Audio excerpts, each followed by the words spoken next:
One man is being victimized by our own government. One man whom they fear, yet whom millions love. One man who is willing to take the poison arrows of lawfare. One man whose voice has been taken away by a corrupt judge operating in a corrupt system. One man who has been ridiculed and insulted. One man who refused to back down. One man who refused to back down. One man who refused to back down. One man who stands between us and them. One man that wants to see America protected again. One man who wants to see America prosper again. One man who understands that a man is a man and a woman is a woman. One man who understands and protects the blessing of life. One man who wants to restore American exceptionalism. One man who once again wants to make America that shining city on a hill for all to see. A place where all the people of the world glowingly set their eyes upon. America. One man who unashamedly wants to make America great again. That one man is Donald Trump.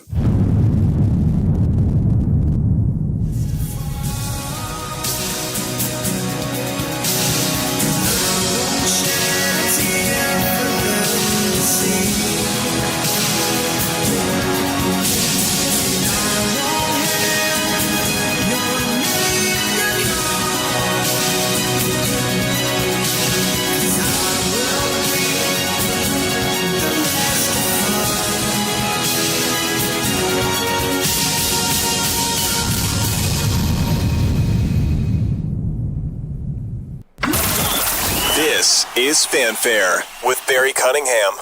Good evening, everybody. Welcome to the second show. Second show tonight will feature President Trump meeting with the Prime Minister of Japan.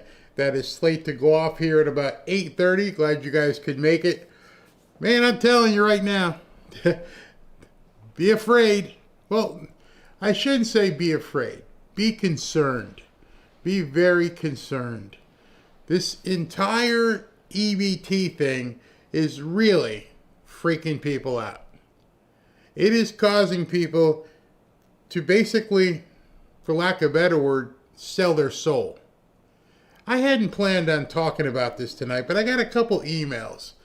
And these are from people who say that they voted for Trump. These are people who say they've been watching this channel for quite some time.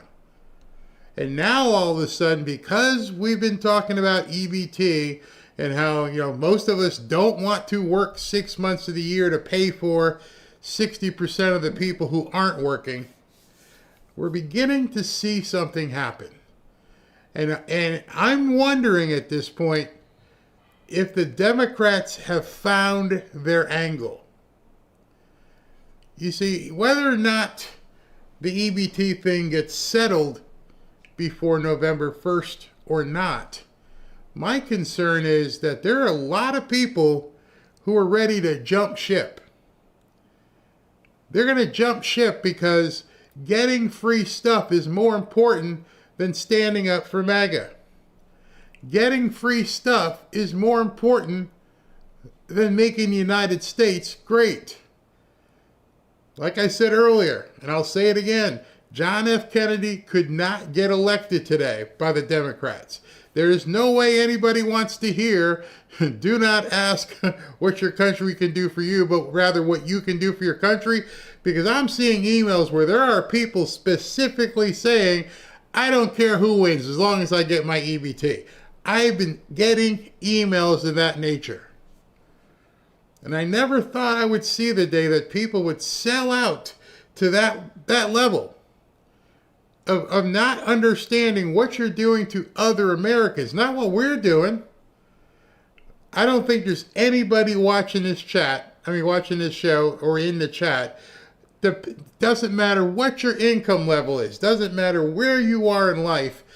I don't believe you should be forced to pay for other people's food, health care, sustenance when they hate your guts. See, that's the problem I'm having. I know that a lot of these people on EBT, they despise us. And a lot of the people who, they dip their toe into the MAGA water, now they're finding out, well, you know what? I actually like my free stuff more than I like MAGA. And so I'm not going to dwell into it too much because I just can't anymore. I just will not go there anymore. Not because I'm being scared off, but because at this point, you had better be ready. There are people out there waiting for you to turn your back, and they're going to stick the knife in it because you might feel one way or the other. There are people in my dad's home country tonight.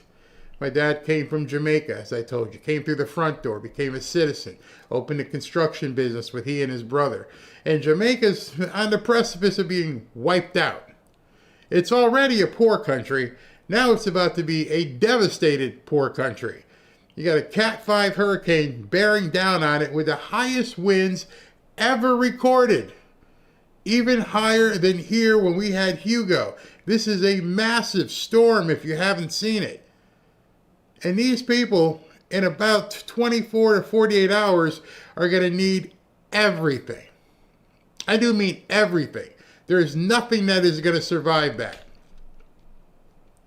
And we have, and if you know the joke about Jamaicans, they got tree jobs, man. Tree jobs.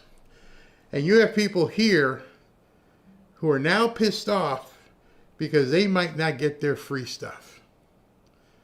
I won't read it to you, but a vile email it's literally water off of my back. But the thing that I'm concerned about is we're already a fractured country.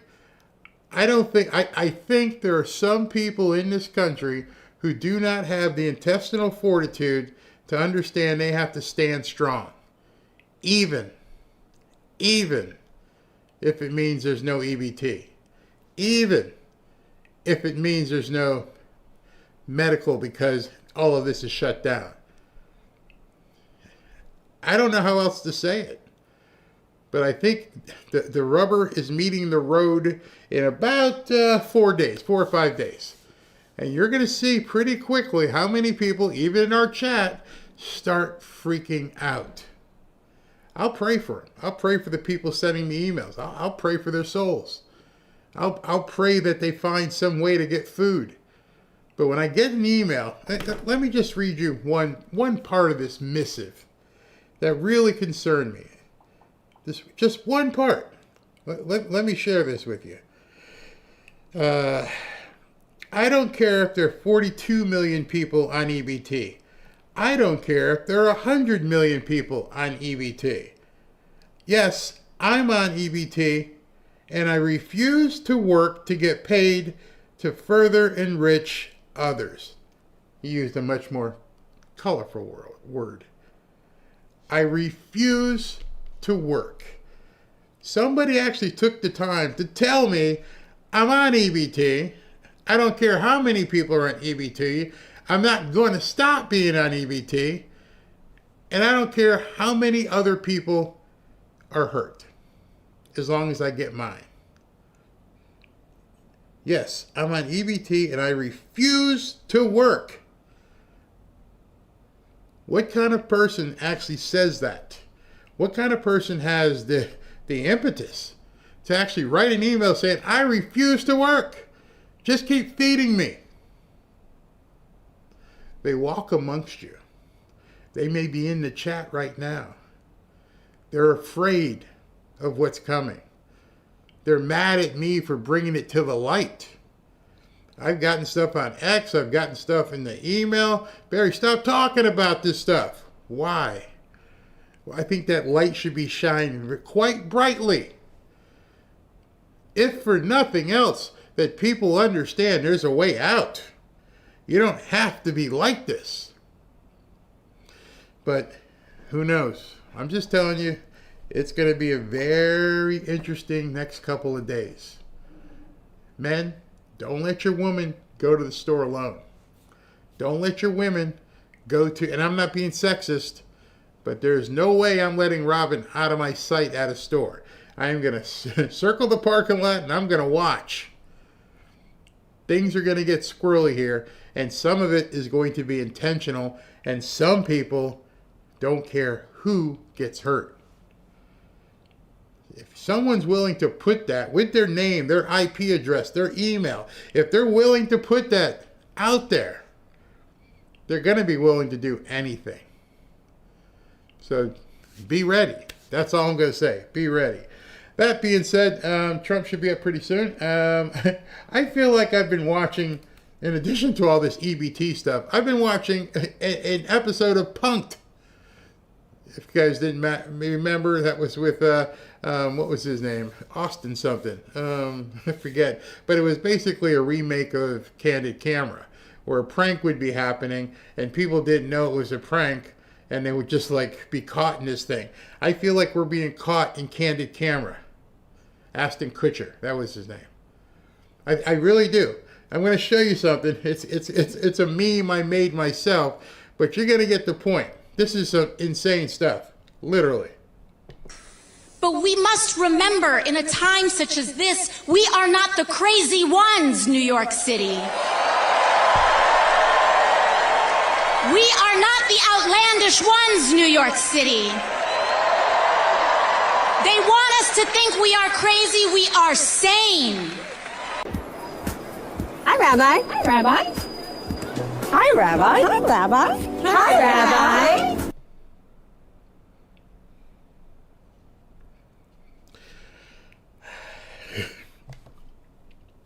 Yes, these 3.5 women, you'll see what I mean in a second here, who are saying that they are Jewish rabbis, are so happy to be throwing in with Zohran Mamdani.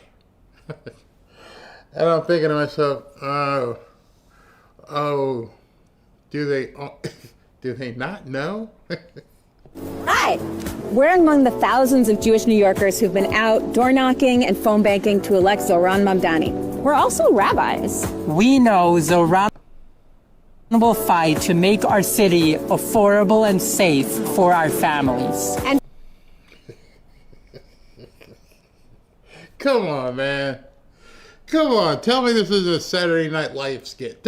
Tell me this isn't real. Please, somebody tell me this isn't real. All of the, I can't say because I'm on YouTube, but right now you guys should all be thinking to yourself, who wants to tell them? Who wants to tell them? for our neighbors of all faiths and backgrounds. As New Yorkers, we're also just people who live here, who don't want to get priced out of this incredible city that we call home. We know fellow Jews want to be able to afford housing, transportation, and childcare for their families too. As Jews, as rabbis, as New Yorkers. The jokes write themselves. I'm just compiling the videos. I just put them together. People send me links and I go, oh no. Tell me. I showed this to Robin. She goes, do they not understand what team Mamdani plays on? Do they not understand that they just went through 2 years of absolute horror because of the team he plays on? And they're like, oh yeah. And meanwhile, one of them, unless they can fly, have no idea what the team he plays on would would do to it. We believe that all people deserve to thrive. Zohran agrees. But let's get real. This isn't only about belief. It's about action. So let's build a flourishing city. Together, let's elect Zohran. But we must remember, in a time such as this, we are not the crazy ones, New York. I was wondering why she would say that on a stage. Why are you telling people we're not the crazy ones? Why do you have to remind people you're not crazy? Oh, I get it. City. My commitment to a rent freeze is one in recognition of the data that we see, where revenues for these landlords keep going up. And if there is a landlord for whom that overall picture is not an accurate reflection, I would continue to embrace the program the city has that would provide relief for those landlords that can open up their books and show that their cost to revenue ratio is simply not operable. But we must remember, in a time such as this, we are not the crazy ones, New York City. So Zorhan the Great says, we want to freeze rent. We want to make sure rent is affordable. We were not going to allow you to raise the rent any further. We're going to make sure it stays at a certain level. It's never going to go higher. At which point the landlords are, well, Zorhan, if you keep the rent the same, how am I going to make any money? How am I going to be profitable? Well, we got a program for you. We'll put you on public assistance. You don't have to worry about being a landlord anymore. Just open your books, prove to us you're broke, and we'll take care of it. What? I've been in real estate because I do it to make money, and you're telling me you're going to freeze it, make sure that, what do you say, your expenses and your profit. If you're not making any money, then we'll put you on welfare too.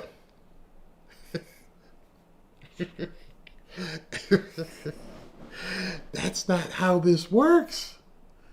Are you actually telling landlords, give up your profit, we're going to freeze your rent, and we'll make you a welfare recipient too.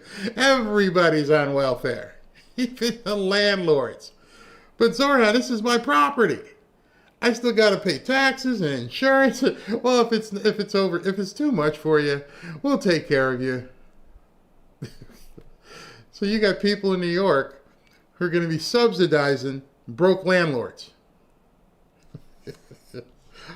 I can't believe I heard that. You have a fare box on a bus, it increases a site of tension, of conflict, of assaults. When you remove that fare box, rather, what you find is a safer experience, not just for the riders, but also for the operators. But we must remember, in a time such as this, we are not the crazy ones, New York City. These are all true. These are all true. So we're gonna remove the payment system on buses. You no longer have to put money in the box. And that's going to reduce crime. Because what? Anybody can just get on a bus now. So they won't be mad anymore. Okay. Employee of the school district, I only get paid once a month. By the time I get my bills paid, I have nothing left to pay for food. Did you hear it?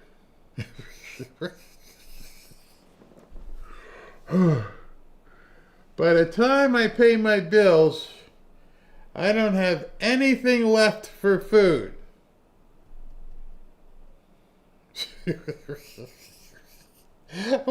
Where's Alan Funk? Where's Ashton Kutcher?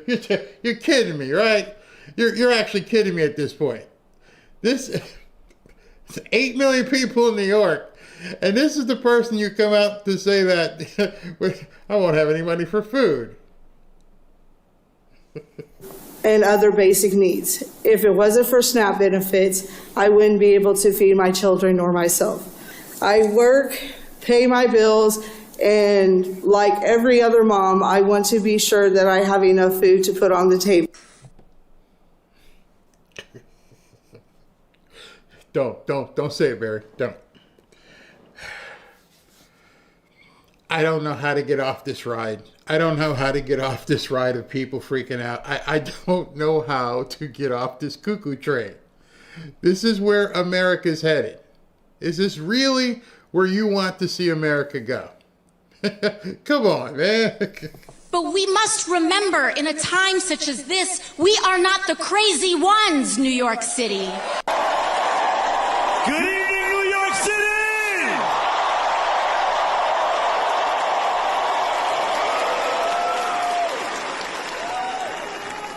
How are we all doing?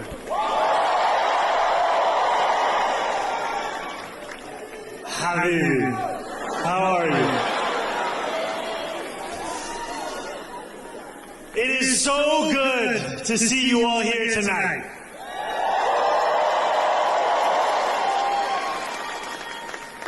Now, as you know, a politician is only as good as the team around him. So I have to ask that team to start up this teleprompter. Because right now, it's off the top of the dome. But we must remember, in a time such as this, we are not the crazy ones, New York City. He started his speech last night, and a lot of people didn't understand. He went up and he greeted people and he kind of paused. And the reason he paused was because it's right off my dome. And he couldn't speak. The man that they're about to put in charge of New York City, the biggest city in America, could not speak. Smiling. Can somebody turn on these things here? Because otherwise it comes right off the top of my dome. Like I said, I feel like we're in an episode of Punk'd. I feel like this is, for some of you who are older, understand, candid camera. This cannot be real life in America. It can't possibly. I'm pinching myself, telling me, please tell me that we're not about to put or have 60 million, 45 million people on EBT who don't want to work, and you want to hire somebody who wants to enhance that. And they're all behind him clapping. Yet, tomorrow, some of you are going to have to go to work for these people sitting in this audience. For people who send these kind of emails. You're going to go have to work so they don't have to. Because they don't want to. Nope, don't want to do it. Tell me how I'm supposed to deal with that. Tell me how you're supposed to deal with that. Tell me how you're supposed to understand inherently that you got to wake up tomorrow, take a shower, brush your teeth, get in a car, hopefully, or maybe get on a bus, go work for 8 or 9 hours, for somebody else to say, I don't feel like working. I don't care. And then another guy saying, if your real estate business doesn't work, we'll put you on welfare too. It's not his money, so he doesn't care. In fact, you want to hear about not money? I posted something earlier today, Scout's Honor. And I said that you guys know that the government doesn't pay for SNAP benefits. And there were actually people who responded and said, the money comes from the government. I see stuff you guys don't sometimes, and I just think to myself, we have some serious work to do.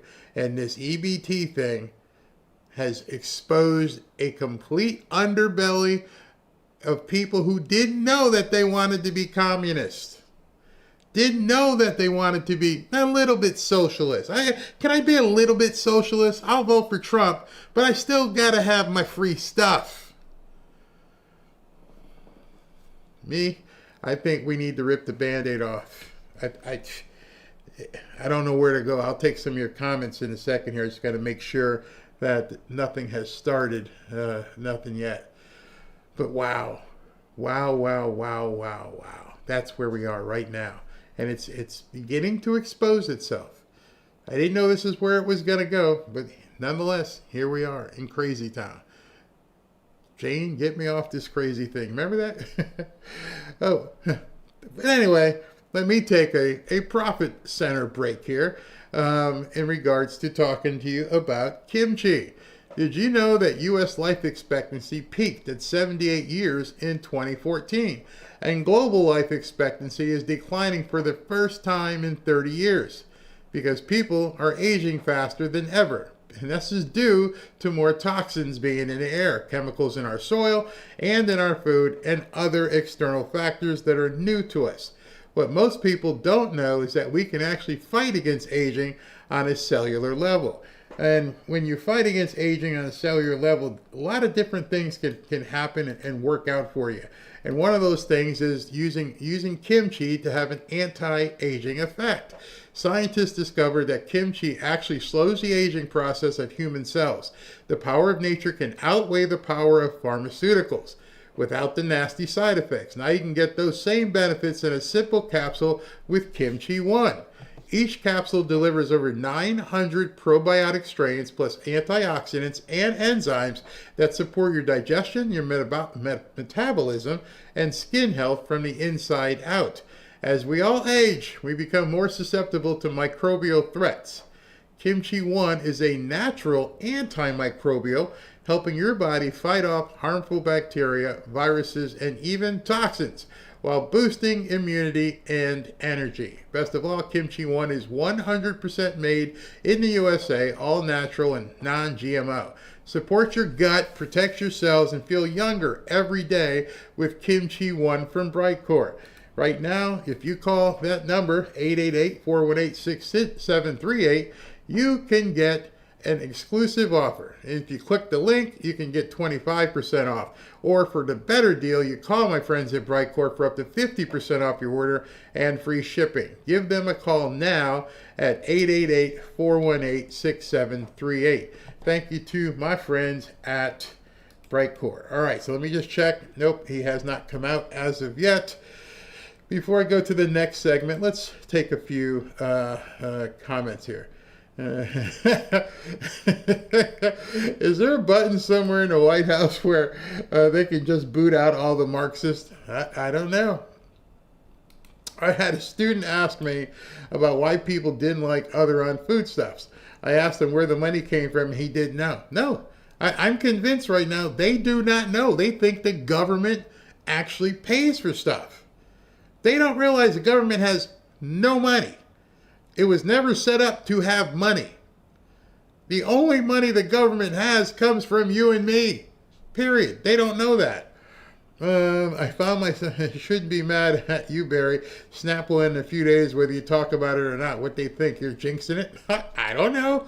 I'm pretty sure what it sounds like is they feel like, as this guy said, that I'm beating up on his exact words. Let me just tell you what he said. Without going too far, I mean, because it's a long email. He spent some time writing this thing. I'm sick of your tirades against poor people. Tirade against poor people. I don't have an issue with poor people. I've never had an issue with poor people. Poor people are poor people. They're out there. There's rich people. I don't have to pay for the rich people, though, but I have to pay for the poor people. So my incentive is to get poor people to not be poor anymore. My gosh, are people really in a situation where they just accept being poor, and worse than accepting being poor, accepting you having to take care of them when they didn't come from your loins? That's the problem I have. It's an attitude. I'm pissed off with an attitude. I'm not pissed off with people being poor. That happens. Crap happens. Different situations can cause different things.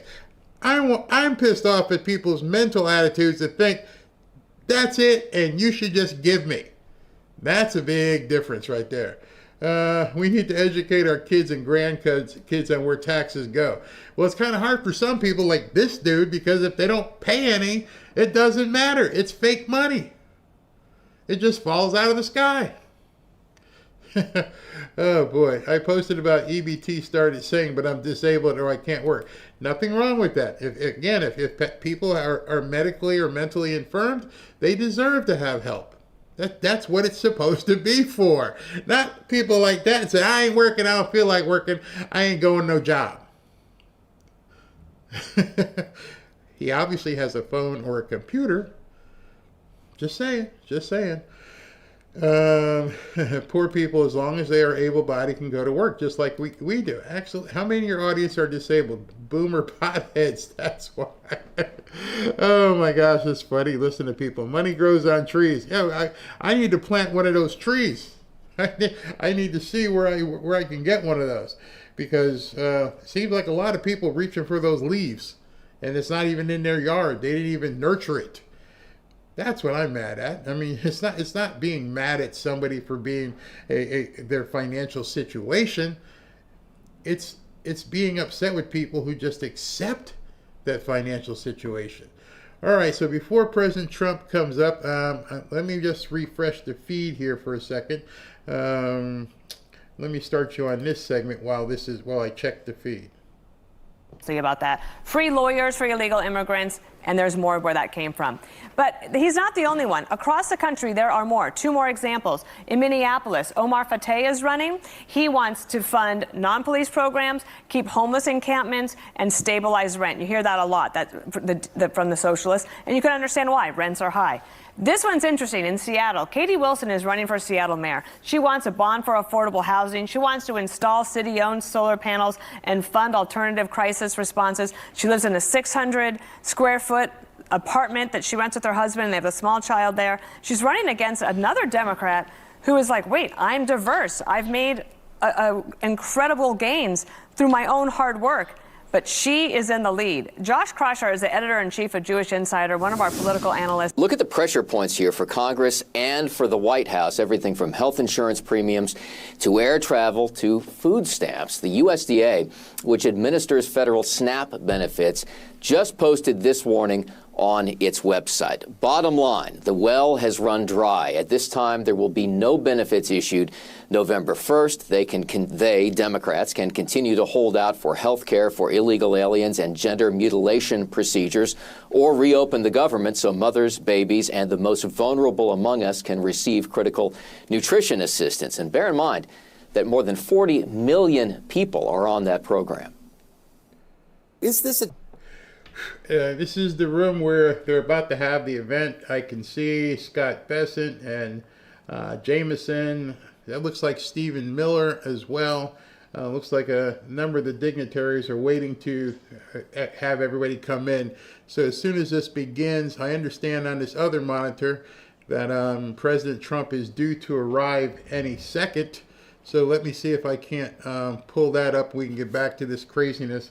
There's Marco and Howard Lutnick, Scott Bessent, a whole bunch of people waiting upon the arrival of President Trump and the Prime Minister of Japan. So as soon as that pops up, I will make sure you'll see it as soon as he walks in. Not sure who the guy is to the right of Howard Lutnick, but you guys all know Scott Bessent and Marco Rubio. All right, let's continue. Trade-off you're willing to make and continue to make, letting some Americans go hungry? Well, let's be clear. We're shut down right now because Republicans are refusing to even talk to Democrats about a bipartisan budget bill. The Republican position, Mike Johnson's position, is that we simply have to vote for Donald Trump's budget and for what Donald Trump wants, and that's it. Now, Democrats... You know, it's so weird because they don't have any problem in lying. They don't have any problem in saying some of this stuff. Looks like President Trump is walking in as we speak. Let me go ahead and cut to that real quick.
So I believe they're going to be leaving from that situation where he just entered and they had the handshake, and then they're going to end up showing up in this room momentarily and greet all the people in the line.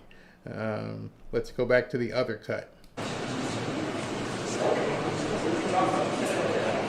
She's so excited to see Trump.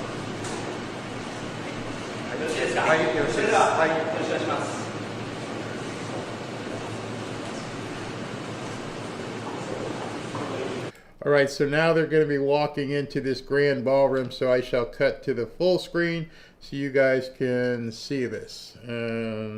This is what this is going to look like.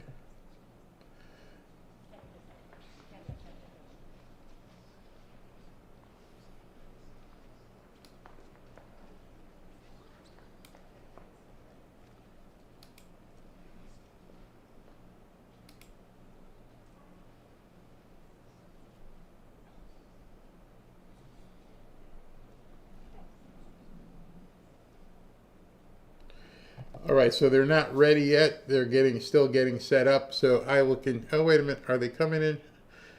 You never know when these people, how they cut to this stuff. They're doing all the focusing thing with the camera. So let me keep this. No, I don't need to keep it on because they're not doing it. I can see it. All right, so anyway, the media just lets these people lie to their faces. The media knows, you've read the documents, you've seen yourself that what the holdup is here. The holdup is they don't want to take these newcomers off of the welfare. They want them to have 59% of them are on welfare. Let's continue. To renew COVID-era subsidies for Obamacare, but air travel disruptions may be the real tipping point here. I've been out talking to our air traffic controllers, and you can see the stress. These are people that oftentimes live paycheck to paycheck. And so what I see coming forward as we get to Monday, tomorrow, Tuesday, and Wednesday, that you're going to see more staffing shortages in towers, which means you're going to see more delays, more cancellations, and then you see more Americans frustrated at Democrats, and they'll say, open up the government, enough is enough. And as you may recall from the last shutdown, which set a record, it was really those air travel disruptions that eventually led.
All right, so then with that, it's all BS. Here comes Marco Rubio, Scott Bessent. So this room here is where I guess they're gonna sit together and actually sign the documents as everybody comes in and gets seated. I'll let this run for a while so you guys can see what's going on.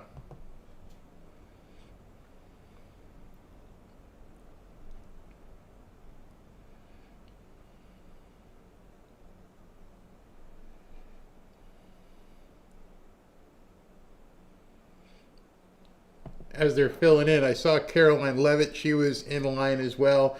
The blonde lady, people ask all the time, who's the blonde lady that like seems to usher President Trump in?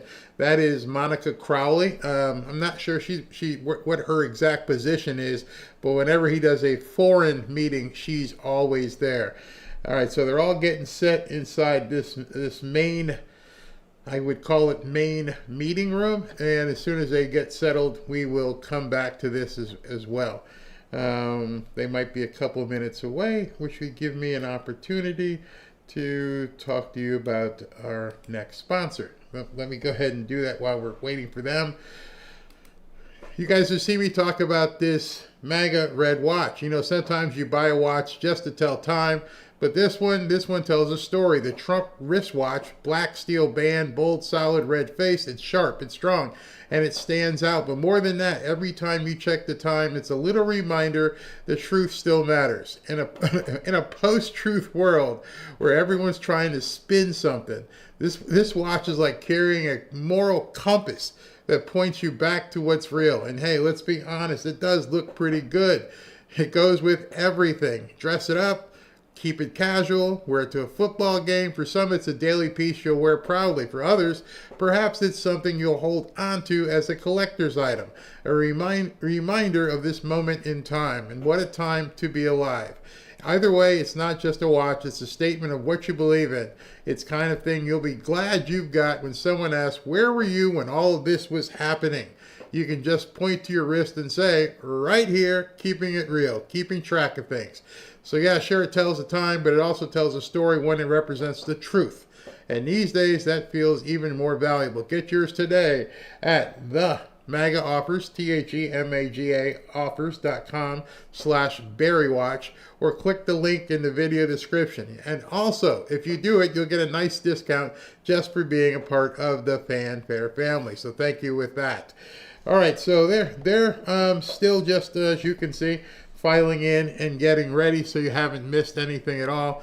Instead of cutting to video, I think I'll take a few comments so we can all see when this shindig begins here. Audio in and out. I have nothing, everything. Let me check and see if we're having that same problem. Ashley, I'll let you know. Yep, we're having that issue again, Ashley. I'm talking to Ashley because she knows that we've been having a problem with the platform. Looks like YouTube should be fine. Looks like Rumble is having an issue at this point. Unbelievable. It's Rumble. Rumble stream is down. Yep. Sorry about that, guys, but I don't have any control of it. I will have control of it tomorrow. I will tell you that right now. I will have control of it tomorrow because we will make sure we're going to stream through a different coding system so we don't have this ongoing issue with streams dropping. I've reported to them, but I'm sorry. I have to apologize. It's one of those things where you just want to blow your lid. Crazy. Yeah, no Rumble. Good evening. My audience watching from London. I let Barry know that Rumble is down. Yes, I closed out and came back and it's fixed. I can't do anything about it, guys. That's the platform. I won't complain, but it is a pain when this stuff is happening, and it doesn't look like it's recovering right away. So we shall see. Let me leave this up so I can check and make sure everything else is okay.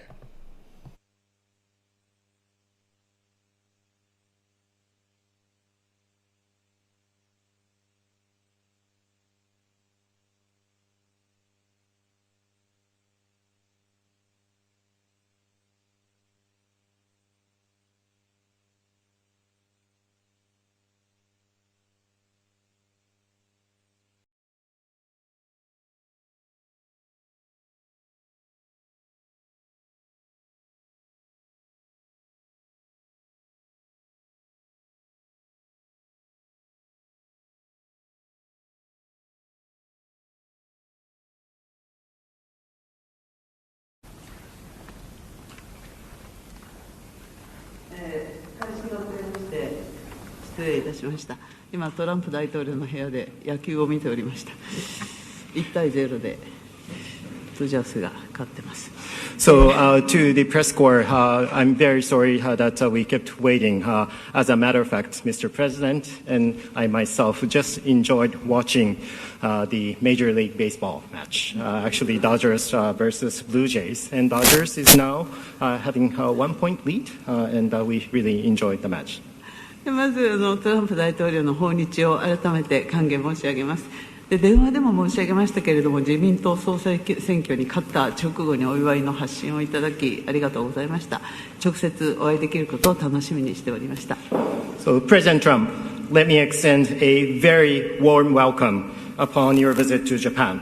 As I convey to you over the phone, I thank you for your congratulatory message to me right after my party LDP's presidential election. And I have been very much looking forward to seeing you in person here in Japan. で安倍総理に対するもう長きにわたる友情に感謝をしております。また昨年末に安倍昭恵夫人を歓待いただいたことにも感謝を申し上げます。First of all, thank you for your enduring friendship with Prime Minister Abe over the years. In addition, thank you for extending gracious hospitality to Mrs. Akie Abe at the end of last year. 実は安倍総理からはよくトランプ大統領のダイナミックな外交について話を聞いていました。タイとカンボジアの停戦に成功し、トランプ大統領はまずアジアの平和に貢献をされました。それから先般の中東における合意の実現もですね、これはかつてない歴史的偉業です。As a matter of fact, Prime Minister Abe often told me about your dynamic diplomacy. Most recently, Mr. President succeeded in securing a ceasefire deal between Thailand and Cambodia and contributed to ensuring peace in Asia. Also, the deal you have recently achieved in the Middle East is an unprecedented historic achievement. これだけの短期間に世界はより平和になりました。でこの世界の平和と安定のトランプ大統領の揺るぎないコミットを高く評価します。で私自身も強い感銘を受けました。In such a short period of time, the world started to enjoy more peace on the ground. And in this context, I highly value your unwavering commitment towards peace and stability. I, myself, was so impressed and inspired by you, Mr. President. 今や、日米は世界で最も偉大な同盟になりました。で日本も共に、世界の平和と繁栄に貢献をしてまいります。Now both Japan and the United States have developed the greatest alliance in the world. And together with you, Japan is ready to contribute towards peace and stability. 私は日本の国益を守り抜くためにも強い日本外交を取り戻す決意です。そして自由で開かれたインド太平洋の進展に向けても日米でさらに協力を進めたいと考えています。On diplomacy, I am determined to restore dynamic Japan's diplomacy to protect Japan's own national interests. In addition, I am ready to promote further collaboration with you and with the United States toward our shared goal of achieving a free and open Indo-Pacific. 私はこれから日本の国力、を強くするリーダーとして働いてまいる決意です。So let me share with you my determination. I will continue to strive as the leader of Japan to strengthen Japan's national power, namely diplomacy, defense capabilities, economic power, technology, intelligence, and human resources. 来年は、米国建国250周年、ですよね。で、共に、日本も共に盛大にお祝いをしたいと思っております。ワシントン DC に250本の桜を、寄付する予定です。それからまた来年7月4日にはワシントン DC で日本の秋田県の花火が打ち上げられると聞いております。Next year, the United States will mark the semi-quincentennial anniversary. Japan and I would like to join the United States to have a magnificent celebration. will extend a gift of 250 cherry trees to Washington, D.C. In addition, I understand that fireworks from Japan, from Akita Prefecture, will be shown in Washington, D.C. on July 4th next year. 日本とアメリカを、より強く豊かにするために、日米同盟の新たな黄金時代をトランプ大統領とともに作り上げていきたいと願っております。ありがとう。Through these efforts, together with you, Mr. President, I would like to realize a new golden age of Japan-U.S. alliance where both Japan and the United States will become stronger and also more prosperous. Thank you. Well, I want to thank you very much, and I want to congratulate you. As you know, Shinzo Abe was a great friend of mine, and I was very saddened to of Japan-U.S. alliance, where both Japan and the United States will become stronger and also more prosperous. Thank you. Well, I want to thank you very much, and I want to congratulate you. As you know, Shinzo Abe was a great friend of mine, and I was very saddened to see what happened. It was so shocking, but he spoke so well of you, even before we knew what was going to happen and your ascension. He spoke so well of you long before we met, and I'm not surprised to see that you are now the Prime Minister. And he would be very happy to know that, and I congratulate you on behalf of the United States of America. 総理ありがとうございます。まずご着任の、に対して、祝したいと思います。晋三は私にとって非常に素晴らしい友人でありました。本当に、彼が亡くなったことはショッキングであり、悲しい出来事でありました。また、安倍晋三氏からは、かなり総理のことをよく話されておられました。ですので、お会いする前から、総理になるということを私が知る前から素晴らしい話をよく聞いております。ですので、晋三氏もかなり喜んでいらっしゃると思いますし、米側を代表して私の方からも祝したいと思います。I know that you are increasing your military capacity very substantially, and we've received your orders for a very large amount of new military equipment, and you know that we make the best military equipment in the world, the jets, the missiles, and everything else, and hopefully we don't have to use them very much, if at all. But we appreciate that order, and we very much appreciate the trade. We're going to do tremendous trade together, I think more than ever before. We're just signing a new deal, and it's a very fair deal, and we look forward to welcoming Japan into the United States and a continuation. And it's something that everybody is very, very excited about. また、日本の方も、かなり自衛隊や防衛費に関して増加をされるということで、聞いております。このほか、米国から装備品の調達をされるということで、もちろん米国はベストな、戦闘機、ミサイル等を持っております。もちろん使いたくはないのですけれども、このような調達に関しても感謝申し上げたいと思います。貿易に関してもこれから増えていくことかと思います。また貿易協定の署名式もこれからなされる予定であります。非常に公平なこの協定になっていると思っておりますので、これからもこのような関係を継続していきながら非常にエキサイティングな時代になっていくと思います。I have always had a great love of Japan and a great respect of Japan. And I will say that this will be a relationship that will be stronger than ever before, and I look forward to working with you. And on behalf of our country, I want to just let you know, anytime you have any question, any doubt, anything you want, any favors you need, anything I can do to help Japan, we will be there. We are an ally at the strongest level, and it's a great honor to be with you, especially so early in what will be, I think, one of the greatest prime ministers. I think you will be one of the great, everything I know from Shinzo and others, you will be one of the great prime ministers. I'd also like to congratulate you on being the first woman prime minister. That's a big deal. That's a big deal, and I want to congratulate you on that. I think that has to be called out. And you're going to do a fantastic job, and we're going to have a fantastic relationship. Thank you very much. 私は日本を愛してますし、非常に日本という国を尊敬しております。私たちの関係はこれから今まで以上に強力なものになっていくと思います。またお伝えしたいことは何らかの質問もしくは疑問、何か私たちでできることがあれば何なりと言っていただきたいと思います。日本は私たちにとって最も重要な同盟国であり、また総理にこのような早い段階でお会いできることを光栄に思っております。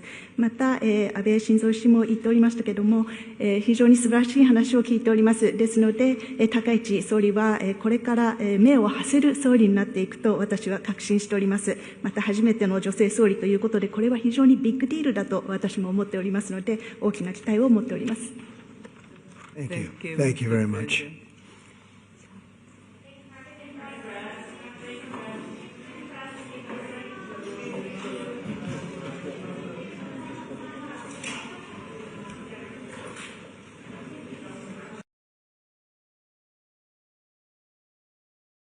They just kicked everybody out and turned off the camera. Now I guess it's time for them to get down to business. So if it comes back up with any sort of press information afterwards, but it looks like that's it that we're going to see. That was a short presentation. It does say, just so you guys can see, my feed tells me that the further live coverage is expected. So if it was over, it would say ended, but further live coverage is expected. So we will wait and we will continue on with my stuff. And then when this comes up, I will make sure I keep monitoring this. And as soon as it comes back up, I will take you to it. But just to show you, it says at this point, further live coverage is expected. So not just me, we all have to wait until they're done doing whatever they're doing, and then I guess they'll bring the press in. Luckily, I've got some content for you while we're waiting for that to happen. So let's jump back into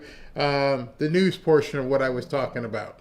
To a deal. Federal workers waiting in long lines at this food bank in southern Maryland. I would have never thought in a million years that I would have been in this position to have to go to a food bank. Denise Blake says she drove over an hour to get here. When she finally arrived, they had run out of food. We have a cart ready for you out front. Fortunately, she did not leave empty-handed, but she still faces the harsh reality of not knowing how she's going to feed her family while she's not getting paid during the government shutdown. I don't want my daughter to see me crying. Blake's story is like so many others who are waiting to get paid as Congress stalls to pass a new spending plan. I haven't gotten a paycheck this month, so the free groceries is very important, very helpful. More than 1 million federal workers are not receiving pay right now. Many missed their first full paycheck Friday, while others will feel the loss early next week, depending on the agency.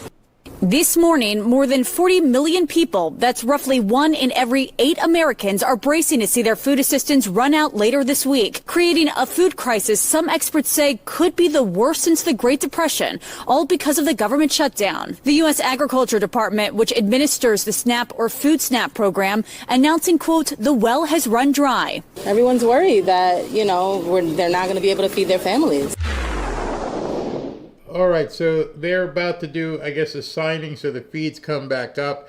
Yeah, it's horrible. It is absolutely horrible that our government has got this to the position where people who are able to work and want to work can't work and aren't being paid. I think it's inexcusable. Those are the people I think the first and foremost, those people there need to be taken care of. Again, I always got to put the asterisk here. I'm not talking about the mental or physically infirmed people. That would be, I guess, payment B, right under the people who are working and aren't getting paid. I don't know personally how the Democrats pull out of this. I don't know how they can convince people who have any sort of functioning frontal lobes that this is a Republican issue. This is solely on their shoulders. They are gonna have to come to the table and do something about this. There's no other choice but making sure these people get their money. Everybody who puts in the hours and goes to work deserves to get their pay. And these are people who are productive members of society. I mean, shutdowns are terrible. And of course there will be families that are going to suffer. We take that responsibility very seriously, but it is one of the few leveraged times we have. I think that should be played on loop outside Mike Johnson's office. I think you guys should pass that around as often as possible. She made a boo-boo because she told the truth. She came out and said, we've got leverage.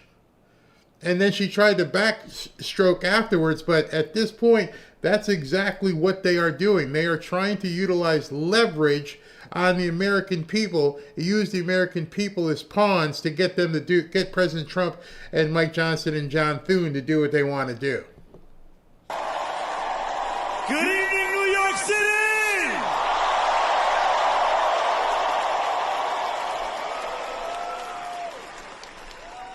Wait a second. They look like they're about to come into the room. Let me move forward with this Zorhan thing. I want to show you guys. All right, so Zorhan out yesterday did that speech. I don't know if you've seen this with Hakeem Jeffries. More than 8 million people. There's about to be an election of a new mayor. You waited until this Friday, the day before early voting began, to endorse the Democratic Socialist candidate Zoran Mamdani. Why did you wait so long? Before he answers that question, one of the things I had in my mind is we've now gotten to the point where the media is openly saying Democrat Socialist. Did you ever think we'd ever get to a point where our media would openly embrace somebody who's supposedly a Democrat Socialist Marxist commie and not have an issue with it, not go into complete anger and saying, what the hell are we doing with our country by bringing somebody in here who's a, quote, Democrat Socialist and letting those words run off the tip of your tongue as if it's no big deal. We're talking about a Marxist takeover of the biggest city in the country, and CBS and the rest of the people in the media are like, yeah, it's a Democrat Socialist. That's where you work.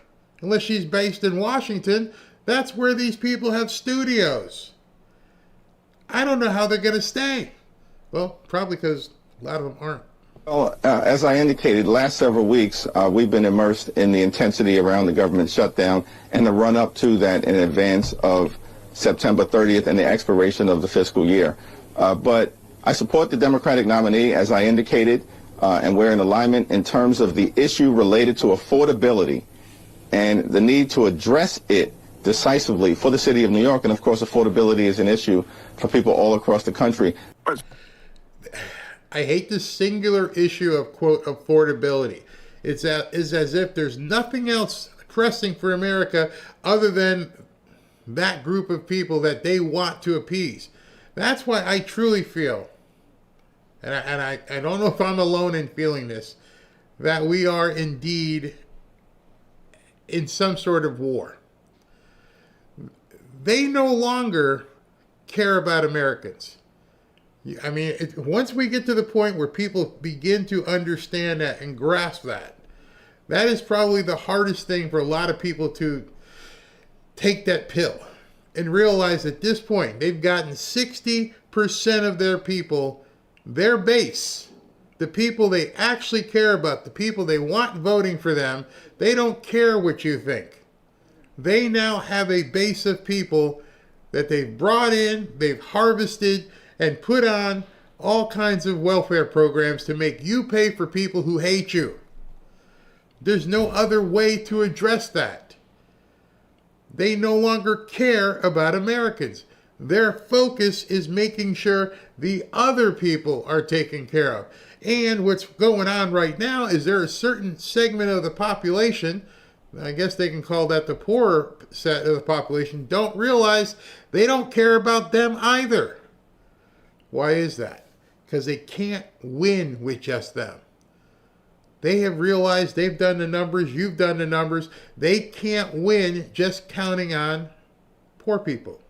They can't win just counting on black people. They can't win just counting on all of those together and throwing in the LGBTQ. There's not enough. And so by bringing in all these people from other countries, that's the only way they can win. They have to keep them here. They have to keep them satisfied. And they're going to use your dollars to make sure. That's it. So yes, they don't care about America. They don't care about MAGA Americans. They don't care. This entire thing, in my estimation, has been one big, huge, vindictive attack to go after Trump. And as President Trump has said many times, you're now getting a recall on that many times. They're not after me. They're after you. I'm just in the way. And now we're seeing, because now we've seen data over the last 24, 48 hours, that absolutely proves that.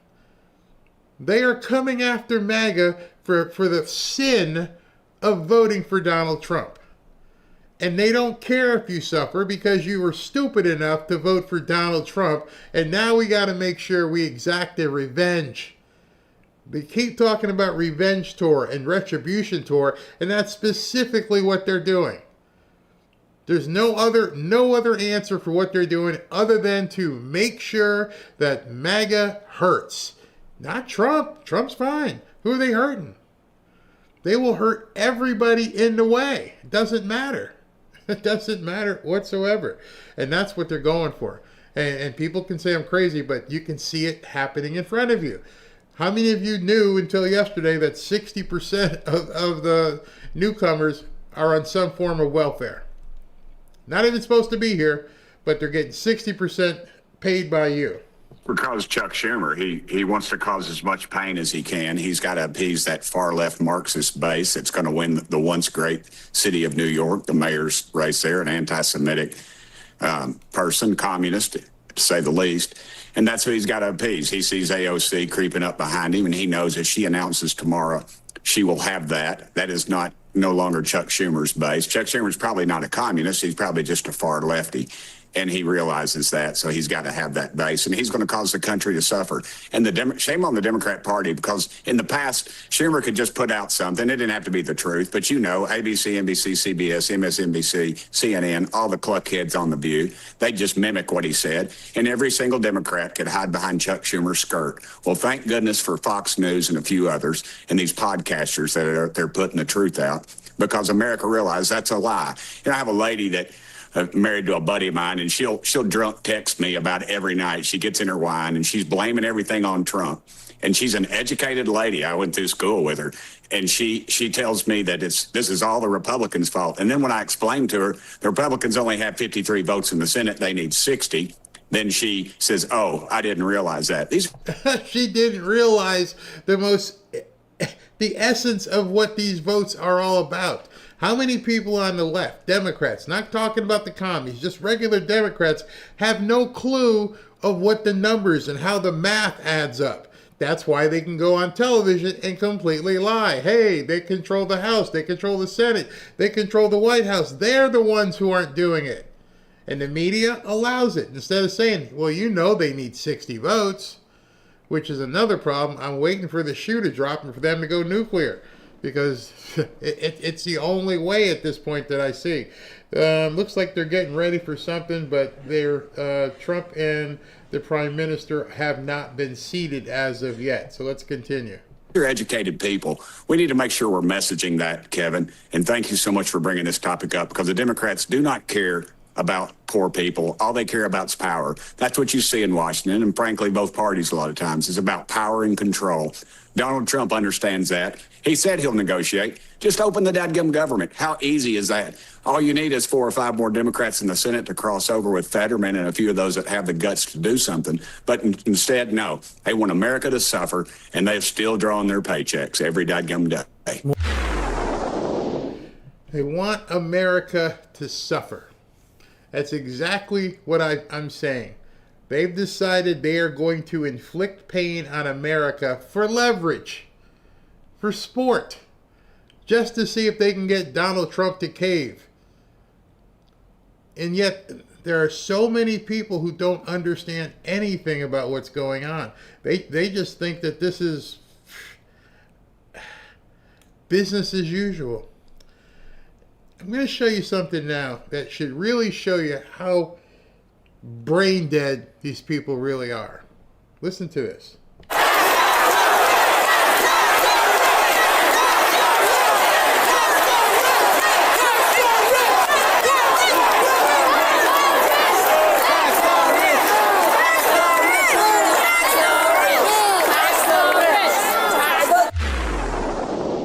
In unison, tax the rich. Like the email I got from this idiot. Tax the rich. That's what they want to see happening.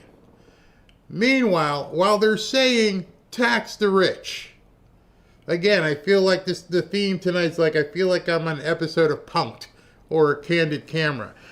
An entire crowd screaming tax the rich as AOC, Bernie, Kathy Hochul, and Mandami are on stage.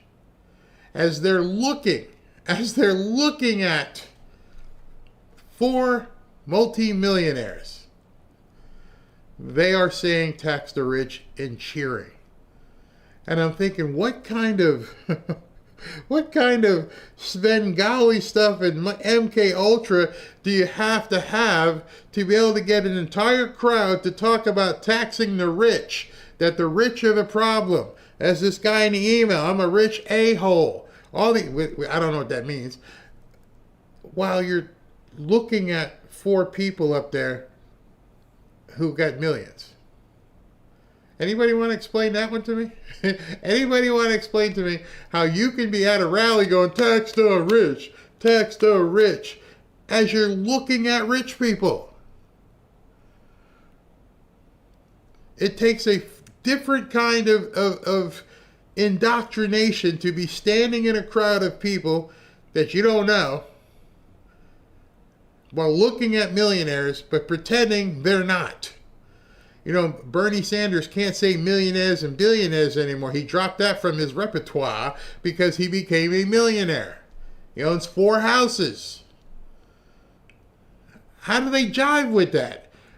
Are there good millionaires and bad millionaires? How do people like the guy who sent me the email? What are you people talking about? You're not making any sense whatsoever. As they're getting ready here, you can still see that they haven't sat down yet. But I want to show you something. What's going on in New York, and some people are pissed off at this because it's becoming brazen. I can't wait. I'm so excited. I tell Ashley, Robin and I are high-fiving each other. Mandami is going to be a blessing for many of us here in South Florida. I don't feel bad saying that. I don't feel bad at all saying this is going to be an incredible run for us because people are going to look to get the hell out of New York City. And there's been some people on X and other platforms like Barry, what makes you think that? Well, first and foremost, let me show you this. This was something that Ron DeSantis put up.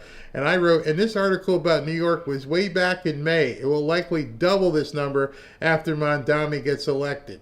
And DeSantis put this up. DeSantis says, because when cities like New York elect leftist jabronis, he called them a jabroni, when they elect leftist jabronis like Mandami, it affects my state. And look at the date on this. May 1st, 2025. When he became a prominent candidate, $14 billion in income vanished from New York City as 125,000 residents fled. 125,000 back in May freaked out. 125,000 with 5 or 6 months to go to the election said, I'm out. What do you think is about to happen right now? What do you think is about to happen as people saw people chanting, eat the rich, tax the rich? Kathy Hochul had to come out and make a fake apology today and say, I didn't know that's what they were saying. I thought they were saying, go Buffalo Bills, like those even sound alike. She actually said that. Because now she realizes, you're talking about your constituents in New York City, and you're telling people openly, we're going to tax the hell out of you, and you don't think these people are going to leave? Well, I got something for you. I got something to show you exactly what's about to happen. It sounds like it is. Good afternoon, Sandra. Realtors in this exclusive area say there's a new sense of urgency for wealthy New York buyers. These are families, empty nesters, looking to buy a home like this and gain residency. So some New Yorkers are taking a closer look at Florida's no state income tax, especially as a potential tax hike looms. Raising taxes on the wealthiest New Yorkers has been one of Mamdani's key campaign promises. Luxury real estate agent Johnny Del Preti says this is a main concern. High net worth people, you know, they're paying those taxes, so they really want to know what are they getting for what they're paying. There definitely has been more traffic, more flow through here in regards to showings. And it's not just the realtors seeing the shift. Local officials say they're feeling it too. The mayor of Boca Raton says the Mamdani effect. Where? The mayor of where? Oh, Boca Raton. Yeah, where I live. Is real, and he's been fielding calls from worried New Yorkers. In June, the city launched a NewYorkToBoca.com, which has seen thousands of views, also igniting a billboard in Times Square. We're getting people concerned about the potential of 17% tax rate just in city-state alone, potential of higher crime with comments about defunding police. Boca Raton is a stark contrast. The lowest property tax rate of any full-service city in Florida. And Sandra, this home behind me is listed for $73 million, although that price... Hold on. I had to stop it. I wanted you to see the house. Hold on. I wanted you to see the house where she's standing in front of. This house is listed for $73 million. You saw the backyard. Nice house. It's got a small little pool. Small. It's got a little yard there. $73 million on Palm Beach Island. $73 million. Things starting to kick in yet? You guys starting to realize what I've been telling you? And there's more to this that some of you are probably starting to figure out. May seem high. Realtors say this is on par for the competitive market down here. $73 million is on par for the competitive market in Palm Beach. Palm Beach being that sliver where Mar-a-Lago sits. That house that she just showed you, she walked through, the agent was standing in the yard. That house is being sold for $73 million. And Tish James, Big Letty, tried to tell the world that Mar-a-Lago, which is probably 50 times the size of that, was only worth $18 million. That's a little side information. I don't know if Fox News planned on doing that just to give a little, a dig at Big Letty, but nonetheless, it's already happening. The phones are ringing. The realtors are licking their chops. Investors like me can't find and can't get enough inventory. It's going to be Christmas for quite some time down here in South Florida. Mamdani is going to chase so many of these people down here. And they better change their ideology, because you're fleeing from Snake Plissken area. You're trying to get away from all the stuff that's bad up there.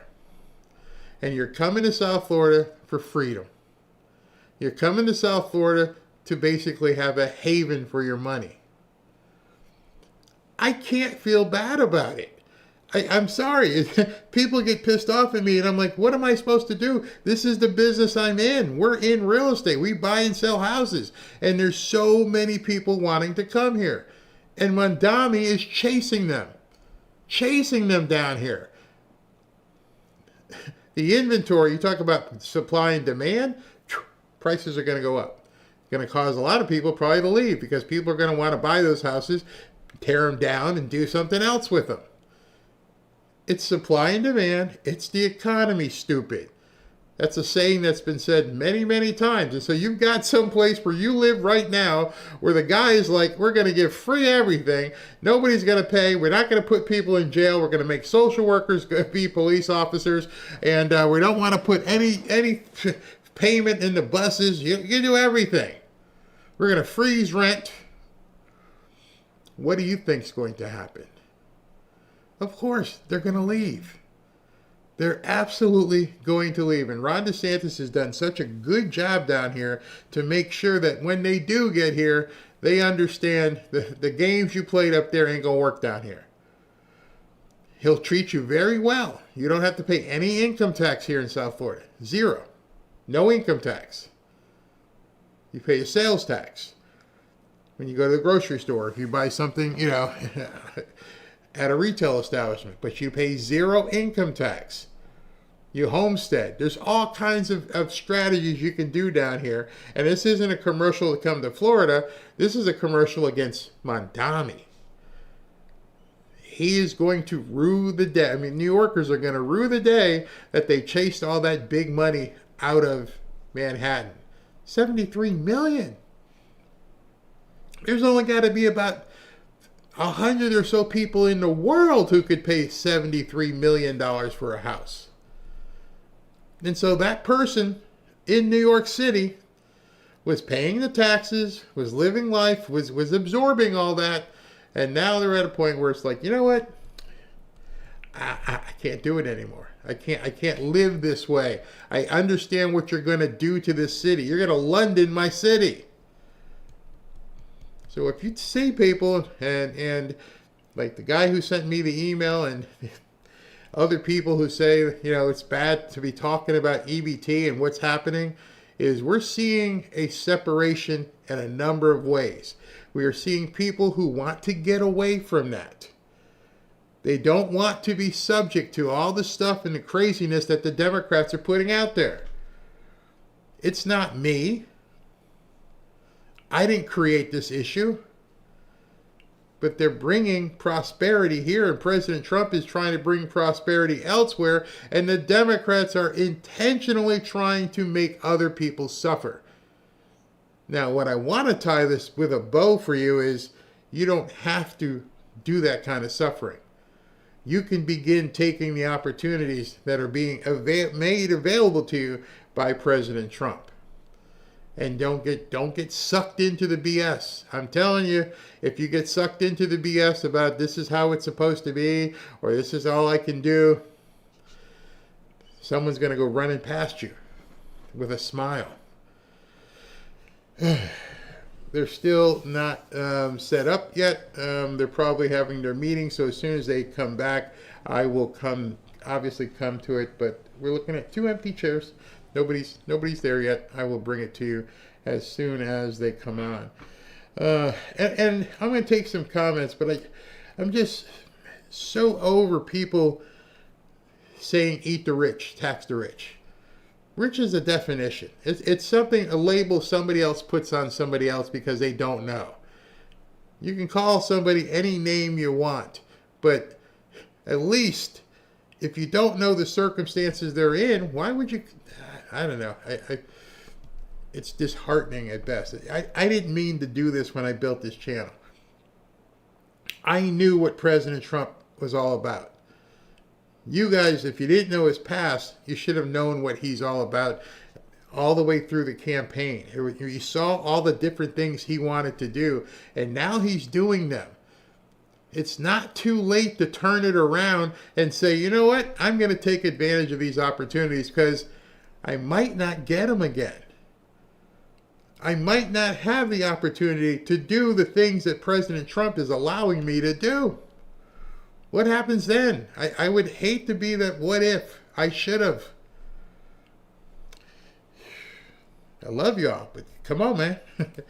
Hey, listen, you don't want to miss this. Save up to 40% on everything during the fall sale at CB Distillery. If you're tired of tossing and turning at night, if you're feeling stressed about Mondami or anything else, or dealing with aches and pains, you need to hear about CBD from CB Distillery. People everywhere are turning to CBD because it works.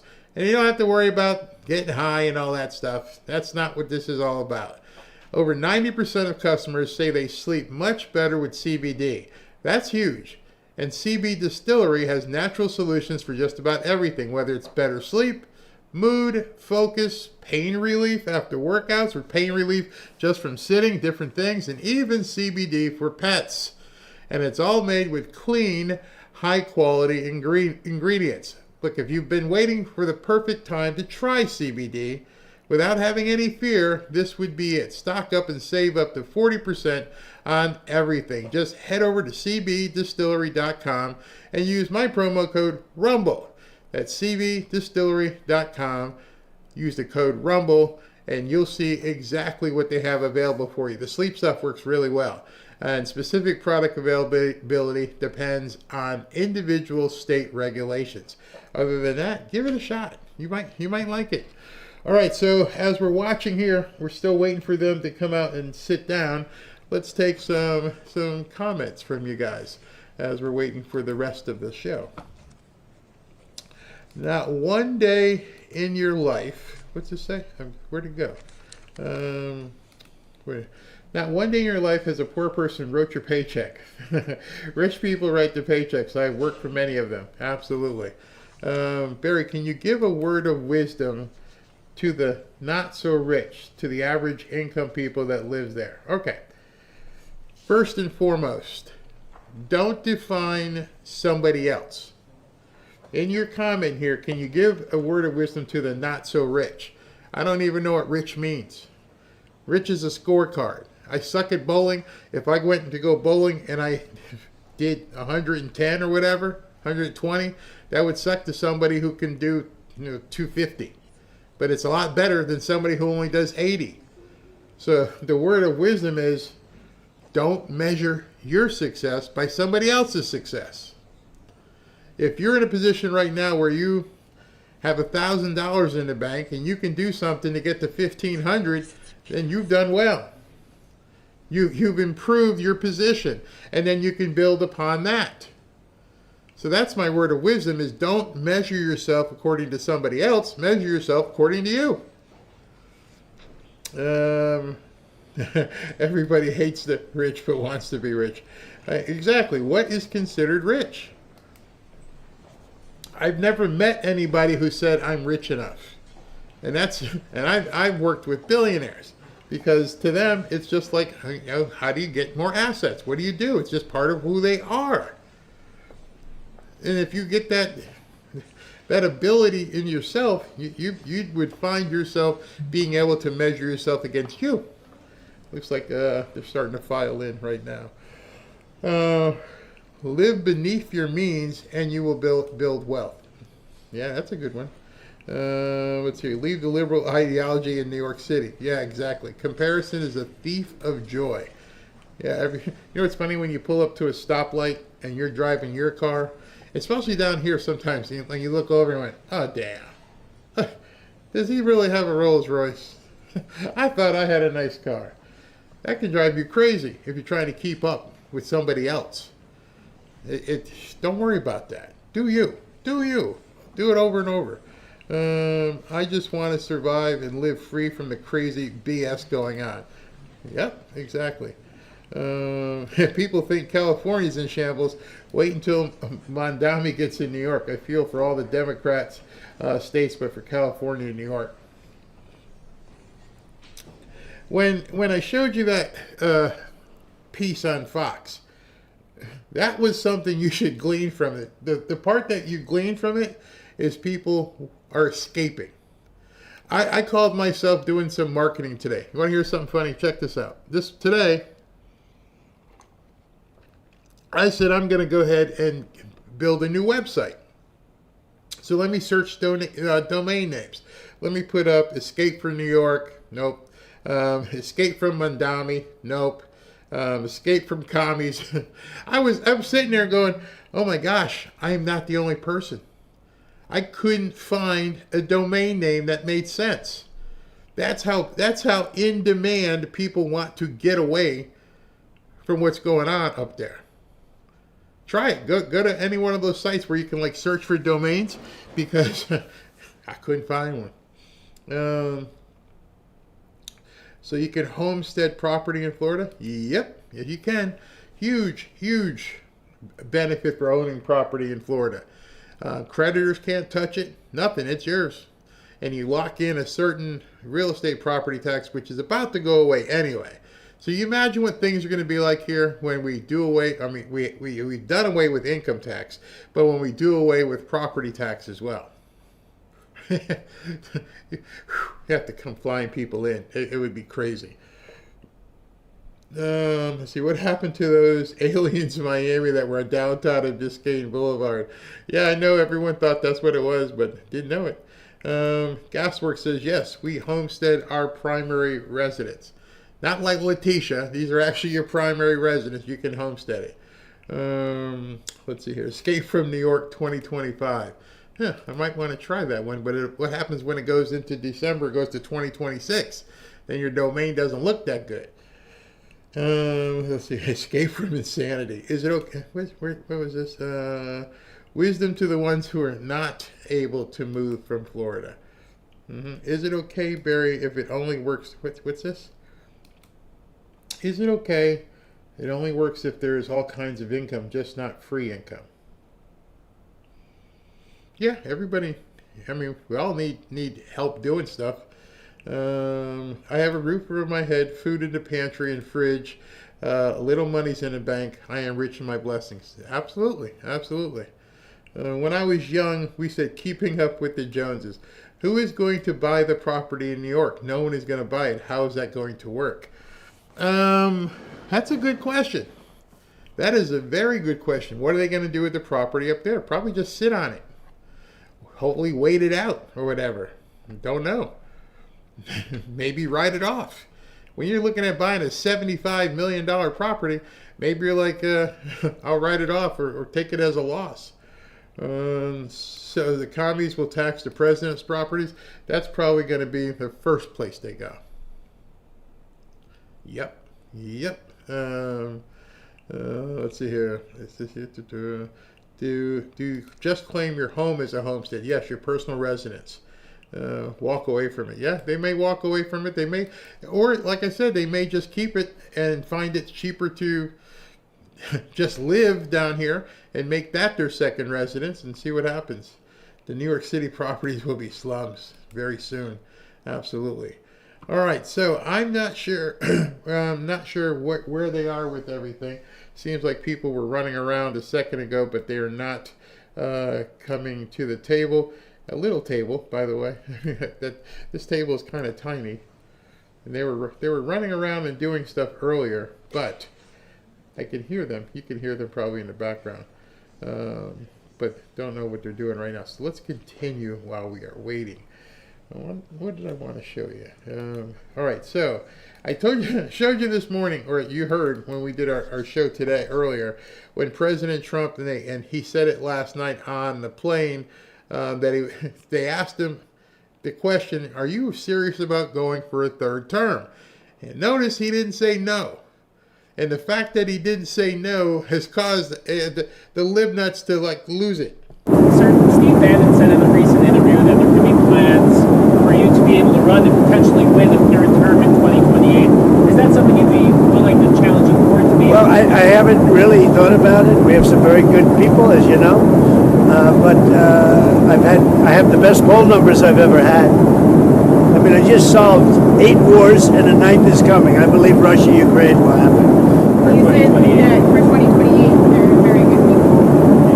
Well, we have great people. Well, I don't have to get into that, but we have one of them standing right here.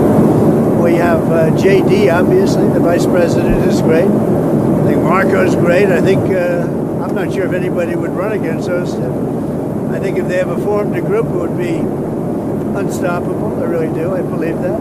I would love to do it. I have my best numbers ever. It's very terrible. I have my best numbers. If you read it, am I not ruling it out? You'll have to tell me. All I can tell you is that we have a great group of people, which they don't. They have Jasmine Crockett, a low IQ person. They have AOC's low IQ. You give her. Are you noticing Marco Rubio in the background just kind of... He looks like he wants to bust out laughing. He knows he's playing these people. An IQ test. Have her pass like the exams that I decided to take when I was at Walter Reed. That was a very hard they're really aptitude tests, I guess, in a certain way, but they're cognitive tests. Let AOC go against Trump. Let Jasmine go against Trump. I don't think Jasmine, the first couple of questions are easy. A tiger, an elephant, a giraffe, you know. When you get up to about 5 or 6, and then when you get up to 10 and 20 and 25, they couldn't come close to answering any of those questions. The readout from Walter Reed mentioned advanced medical imaging. Did you get an MRI? Can you tell us what that was? I got an MRI. It was perfect. Yeah. I mean, I gave you the full results. We had an MRI, and in the machine, you know, the whole thing, and it was perfect. Yeah. Did you say what in particular they were? You could ask the doctors. In fact, we have doctors traveling with us, but I think they gave you a very conclusive. Nobody. All right, looks like they're coming in 署名者 right は now. 高市早苗日本国内閣総理大臣とドナルド・ジェイ・トランプアメリカ合衆国大統領です。The signatories are Her Excellency Ms. Takaichi Sanae, Prime Minister of Japan, and the Honorable Donald J. Trump, President of the United States of America. デリゲーションの方はお座り。The members of the delegation are kindly requested.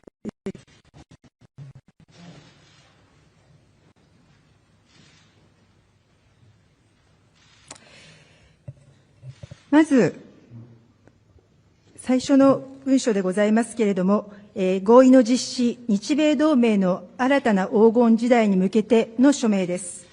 First document is implementation of the agreement toward a new golden age for the Japan-US alliance.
続きまして、文書、採掘加工を通じた重要鉱物及びレアアースの供給確保のための日米間枠組みへの署名です。Next document is United States-Japan Framework for Securing the Supply of Critical Minerals and Rare Earths through Mining and Processing. Rare earth processing and mining.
以上をもちまして署名式を終了いたします。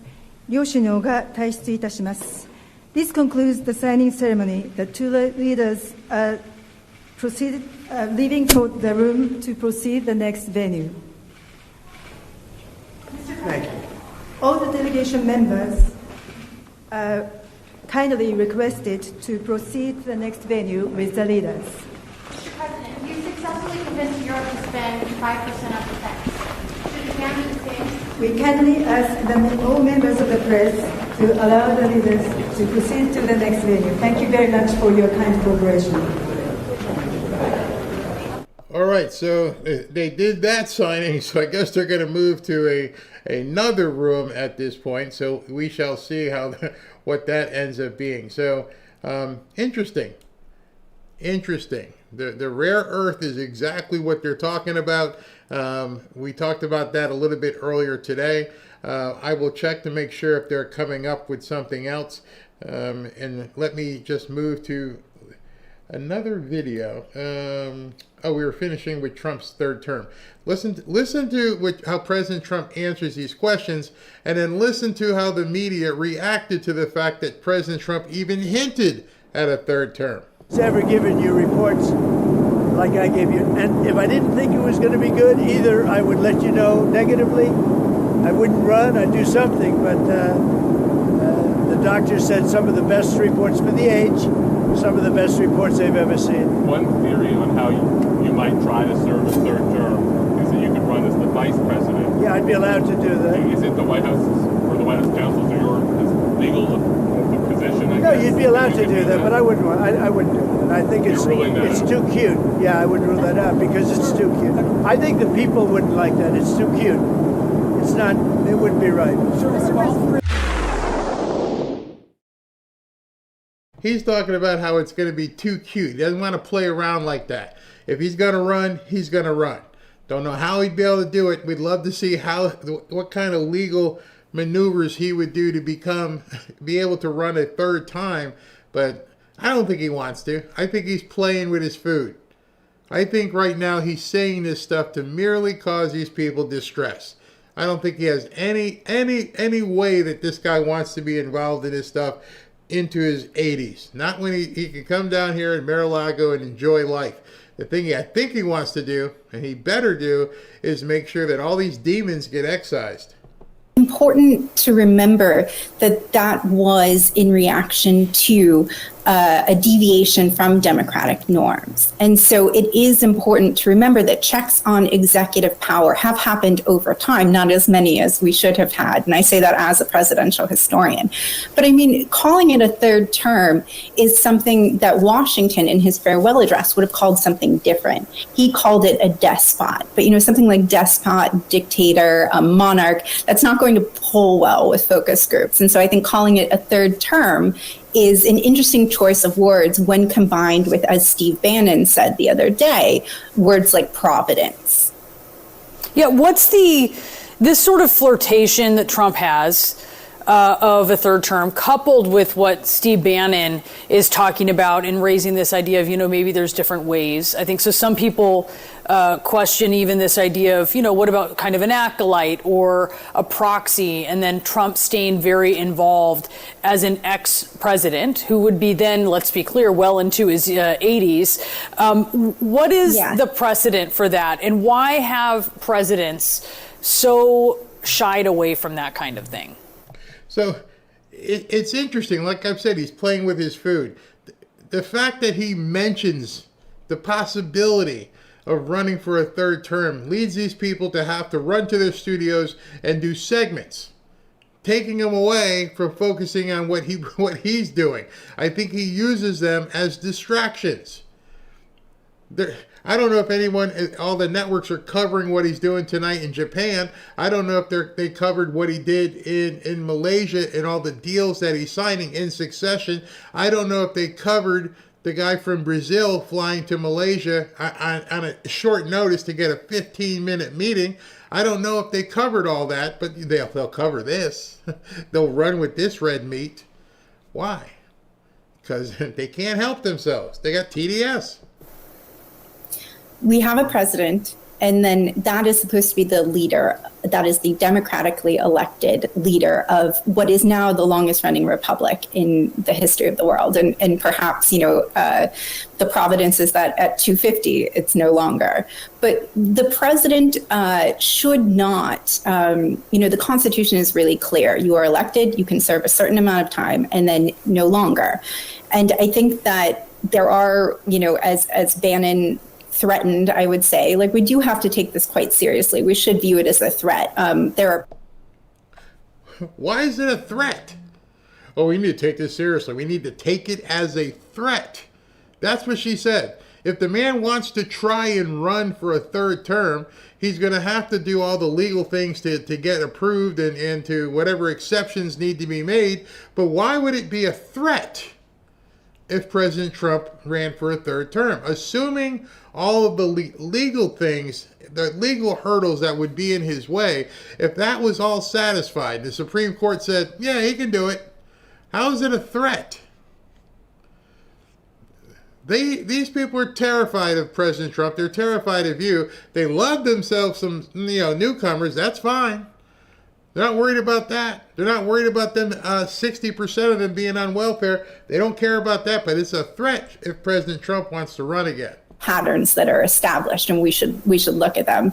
I think that when he threatens that there are workarounds, there's all sorts of nightmares. She did it again. Threatens. The guy's he's thinking about something. He's contemplating, what can I do if I want to do it? The fact that he's even contemplating it means it's a threat. To who? Who is it a threat to? The deep state? The establishment? Why would you be threatened of any candidate? If Gavin Newsom runs for president, I don't look at it as a threat. I look at he wants to try and run for president. Kamala, she wasn't a threat. But Donald Trump running is a threat. Tells you a lot about their ideology. There are scenarios that we can imagine, but what we do have to decide here as Americans, no matter what party we belong to, is what kind of country do we have? Yeah. Yeah. What the hell does that mean? Oh my gosh. Well, they put up the link, and the link they put up says further live coverage is expected. So I guess they're moving from room to room in the castle and doing different things. So we shall see if they will come back and do something. In the interim, I was prepared. I have an interview that I did recently with Congressman Tim Moore of North Carolina. While we're waiting for President Trump to come back on, hopefully he does, take a listen to this. Hey everybody, I got a great interview in store for you. I'm going to be talking to Tim Moore. Tim Moore is a congressman from North Carolina's 14th Congressional District. He's the longest serving Speaker of the House in North Carolina. He's a member of the Financial Committee now in Washington, as well as the House Budget Committee, which is something we really need to dig into. Tim, thank you for taking the time out of what is probably a busy day for you guys up there. Well, it's great to be with you. It's actually not very busy right now because we're in the middle of this shutdown. The Democrats have decided they want to shut down the entire federal government so that they can provide free health care to illegal aliens. So it's not as busy as it should be. We should be passing a continuing resolution and moving on and dealing with the other issues of the day. All right, so you brought up two things I want to ask you about. One, you guys took care of business in the House. This is basically the Senate that's causing everything to delay, and you guys are basically spectators like everybody else, I assume at this point. There's nothing for you guys to act on. So one of the questions I would have is, with all this stuff in the news, what exactly is a continuing resolution and a clean continuing resolution? So a continuing resolution is what keeps the government open before we pass a full fiscal year budget. And a clean CR is where you're just continuing the funding from the year before, in this case, to 3 years before, without any major policy changes. Mm-hmm. And so what's really weird here is that the CR to keep the government going are things that Democrats have voted for in the past. Mm-hmm. Yet what they're trying to do now is they're simply trying to use this as a leverage point to force policy changes of things that we did with the big, beautiful bill. One of the main things, making sure that free health care was not going to illegal aliens. Mm-hmm. They're trying to force that now in the context of simply keeping the government open. And it's highly inappropriate. It's wrong. There's no reason for this to be happening. Even if they wanted to, have it felt like they needed to bring it up as an issue, it doesn't have to be dealt with right now. It just has to be dealt with before the end of the calendar year. So here we are now in October, government shut down, only because Democrats are refusing to keep it open. which means military's not getting paid. It's going to affect disaster relief. The longer this goes on, you're going to actually potentially start seeing real impacts on ordinary average Americans who are just counting on various federal programs to live their lives. And it's unnecessary. I mean, they are basically holding the country hostage right now to try to exact policy things that they don't, to try to get those either to deal with the president or whatever it is. Wrong. And I hope and I think the American people are seeing this, and they're getting a lot of pressure on this. You see, one of the things that they keep saying over and over, and I played a press conference with Mike Johnson earlier today, where their messaging continues to say people are going to lose health care. People are going to lose health care. And Mike Johnson said, go to paragraph 1, page 6, or whatever, and it says it right there. Who is actually going to lose health care, if anybody, the longer this shutdown goes on? Well, I think what he's talking about in terms of the health care is that they were insisting that unless we make the changes they want to make, that people are going to lose health care. And that simply is not true. The only people who are going to lose access to health care are people who are in this country illegally. That's really it. And that's what we're trying to deal with. And so the fact that they literally are shutting the government down because they want free health care for illegal immigrants. I mean, that's really it. I mean, it's not, they can try to sugarcoat it, they can try to spin it, they can try to do whatever they want to, but that's really the issue. So you brought up something that I was talking about yesterday on my show is, if that's what you really want, why are you obfuscating and hiding behind all this stuff that people are going to lose health care? Why don't they just come out and say it? If you truly believe that, newcomers, illegal aliens should be able to get health care, why aren't they just saying, hey, this is our platform, this is what we believe, and we want these people to have health care? Why are they trying to dodge it if it's such a big deal to them? Well, they did put it in black and white. It's actually there in the document, in the demands that were sent over by Senator Schumer, as far as what they would have to have in there, among other things. And so it's there. But I think they realize, as they're being called out on this, as average Americans who don't generally follow the inner workings and the inside court drama of Washington D.C., realize that this is starting to become an issue affecting people's lives. They want to know, well, what is it? Why are they doing this? And then when Democrats are called on to have to defend this, they realize that probably only 15% of the people in America even agree with such craziness. And so, of course, they're trying to spin it otherwise because they don't want to get called out for it. But you know what? When you put something in writing, when you put it out there, it's kind of hard to walk it back. And that's where they are. Yeah, I mean, the problem I'm seeing in the messaging is that they are openly lying to people. Mike Johnson and John Thune are trying to show people the actual document. It's right here. And for some reason, we can't get people to actually look at it. So it's all about messaging at this point. And one of the things that struck me was, you guys did your job. Was Hakeem Jeffries doing his histrionic performative artwork back then, or did he just wait till now, till Schumer decided to hold thing up? Well, he certainly spoke against it. He voted against it. Most all of the Democrats voted against it. There may have been a few that voted for it. I don't recall what the breakdown was, but it was overwhelmingly a partisan vote. And the net effect of that was, they did that, but the thought was, okay, the House Democrats are going to do their theatrics and whatever. But when it goes to the Senate, that the Senate Democrats over there will be a little more moderate, a little more, I ain't moderate, just common sensical, I guess is the word. But my belief, Tim Moore's opinion, I can't speak for anybody else, I think the fact that AOC has been threatening Chuck Schumer with the primary, and if you look at how crazy left New York has gotten, I mean, just think about it, we're on the cusp of seeing a communist elected as the mayor of New York City, all right? So that's your modern Democrat Party, okay? And my belief is that Senator Schumer knows the right thing to do is to pass the CR. But he's so worried about his left flank and worried about a primary challenge from AOC that he's caving, or that he's not caving, that he's taking this radical position and it's an uncharacteristic thing.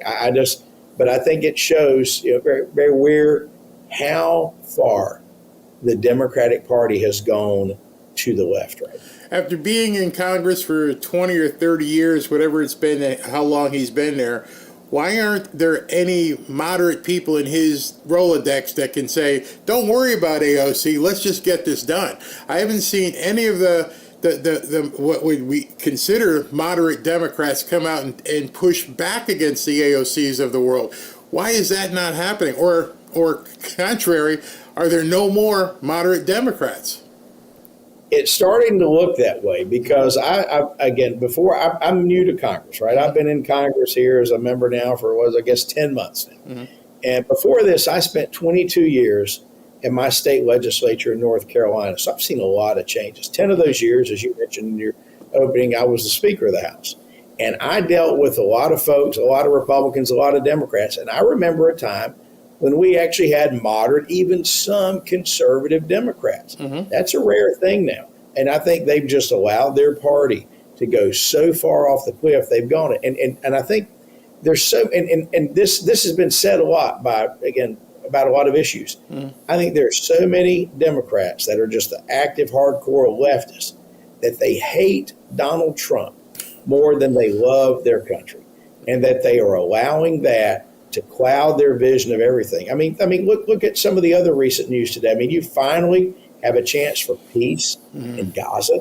You have peace coming together on this. I believe that this president can also help bring peace to with Ukraine and Russia, but the notion that he would get a Nobel Peace Prize, which frankly I think he deserves based on this, from what's happening on the left, they're just you can just see the wringing of hands and the ivory towers of the hardcore left.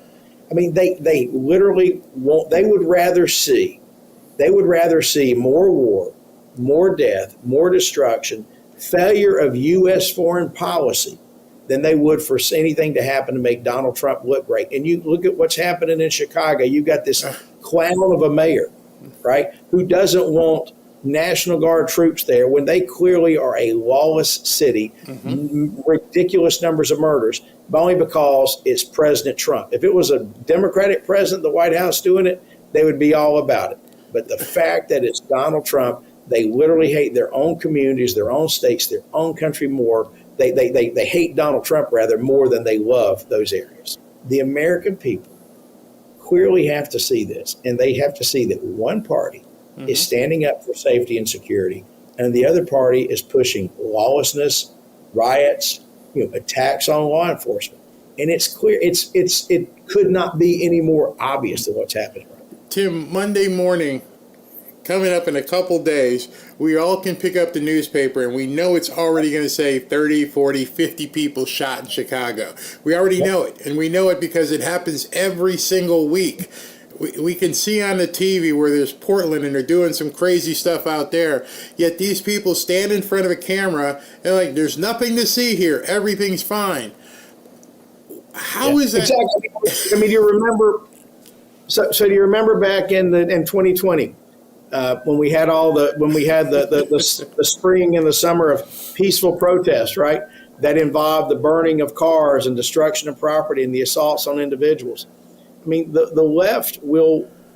There's one group of ideologues out there that resort to violence like this, and it's the hardcore left. And I've got good friends who are Democrats, right? I mean, I don't hold it together. Nobody's perfect, right? But I mean, I've got a lot of good friends. I'm friends with a lot of my colleagues up here who are Democrats. And when you get people one-on-one or in small groups or your friends who just aren't political, but are, whatever, they just recoil in disgust when they see what some of these crazies on the left are doing. I give you an example. It's kind of a rambling conversation. It's what happens when you talk to a congressman who has 88. But I look at this example of Ilhan Omar and the interview that she did after the death of Charlie Kirk, and the whole time that they're asking her about some really just grotesque comments that she made. I mean, and I won't recount on it. I'm sure you've probably covered this, she's smiling. I mean, she's smiling, like an evil smile the whole time she's talking about this. And then it says all these nasty, mean things. I mean, and so when people lose, and what I'm seeing by some on the left is that they get so whipped up by whatever it is, by this stuff about fascism or whatever the crazy stuff is, they lose the ability to see their political opponent as a human being. Right. And that is a very, very dangerous place to be. But, you know, you look throughout history where you have Marxists and communists take over, they don't stay in power by popular support. They stay in power by the end of a barrel. I mean, history is repeated. Look at Mao Zedong, Stalin. I mean, the list goes on and on and on. And one of the great things about America is that, we don't do that. We're a free democracy, right? We're a free society. And I think that average voters who just want to live their lives and they want their government to do what it's supposed to do and nothing more and nothing less, when they see that the radicals are the guys running the show on the Democratic side, it's going to keep pushing them our way. You're back home in North Carolina. What are your constituents saying? Are they flooding? If you have a town hall, are they flooding it with idiots to come in here and scream, or you actually get to talk to the people who voted you in? So I don't know. I don't go do those kinds of town halls. I've been in office 22 years. I've never done them because I don't think they're really an effective way to interact with your community. I get out and about. I don't, do something and call people to me. I get out and about and go to civic events. I go to clubs. I go to public events. I go to sporting events. I mean, I get out and about and I just talk with, my friends, my neighbors, with the people that I represent. And I am very much in touch. I'm this week when I was home, I was at a couple of factories. I was at the up in the mountains, seeing how things were coming along with disaster relief. I met with healthcare professionals. I met with folks in law enforcement. I get out and about in the community. I go home. I'm at my house. I go to the grocery store. I mean, I'm in the community, so I don't need to go have some stage thing where a bunch of paid radical activists show up and start screaming.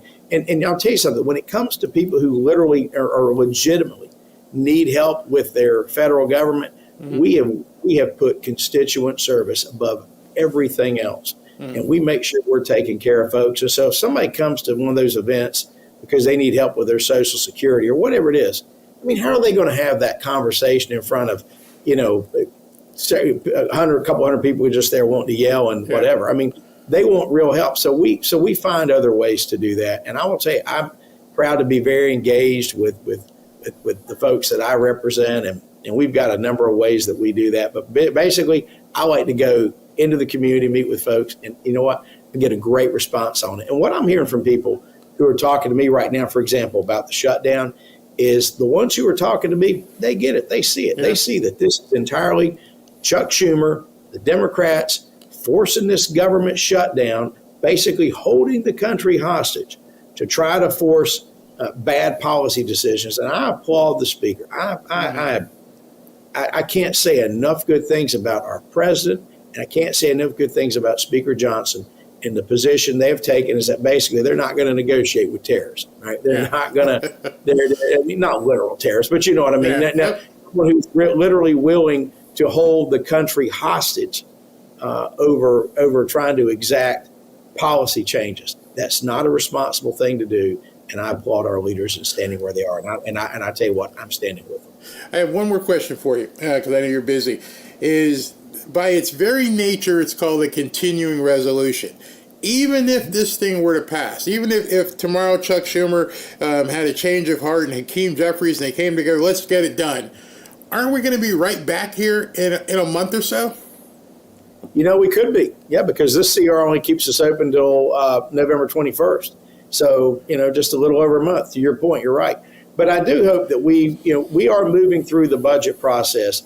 I would like to see us have normal, just normal orders where we have a budget, we adopt the budget, we move on. I mean, like I did at the state legislature, right, where we adopt a budget and we move on and get it done.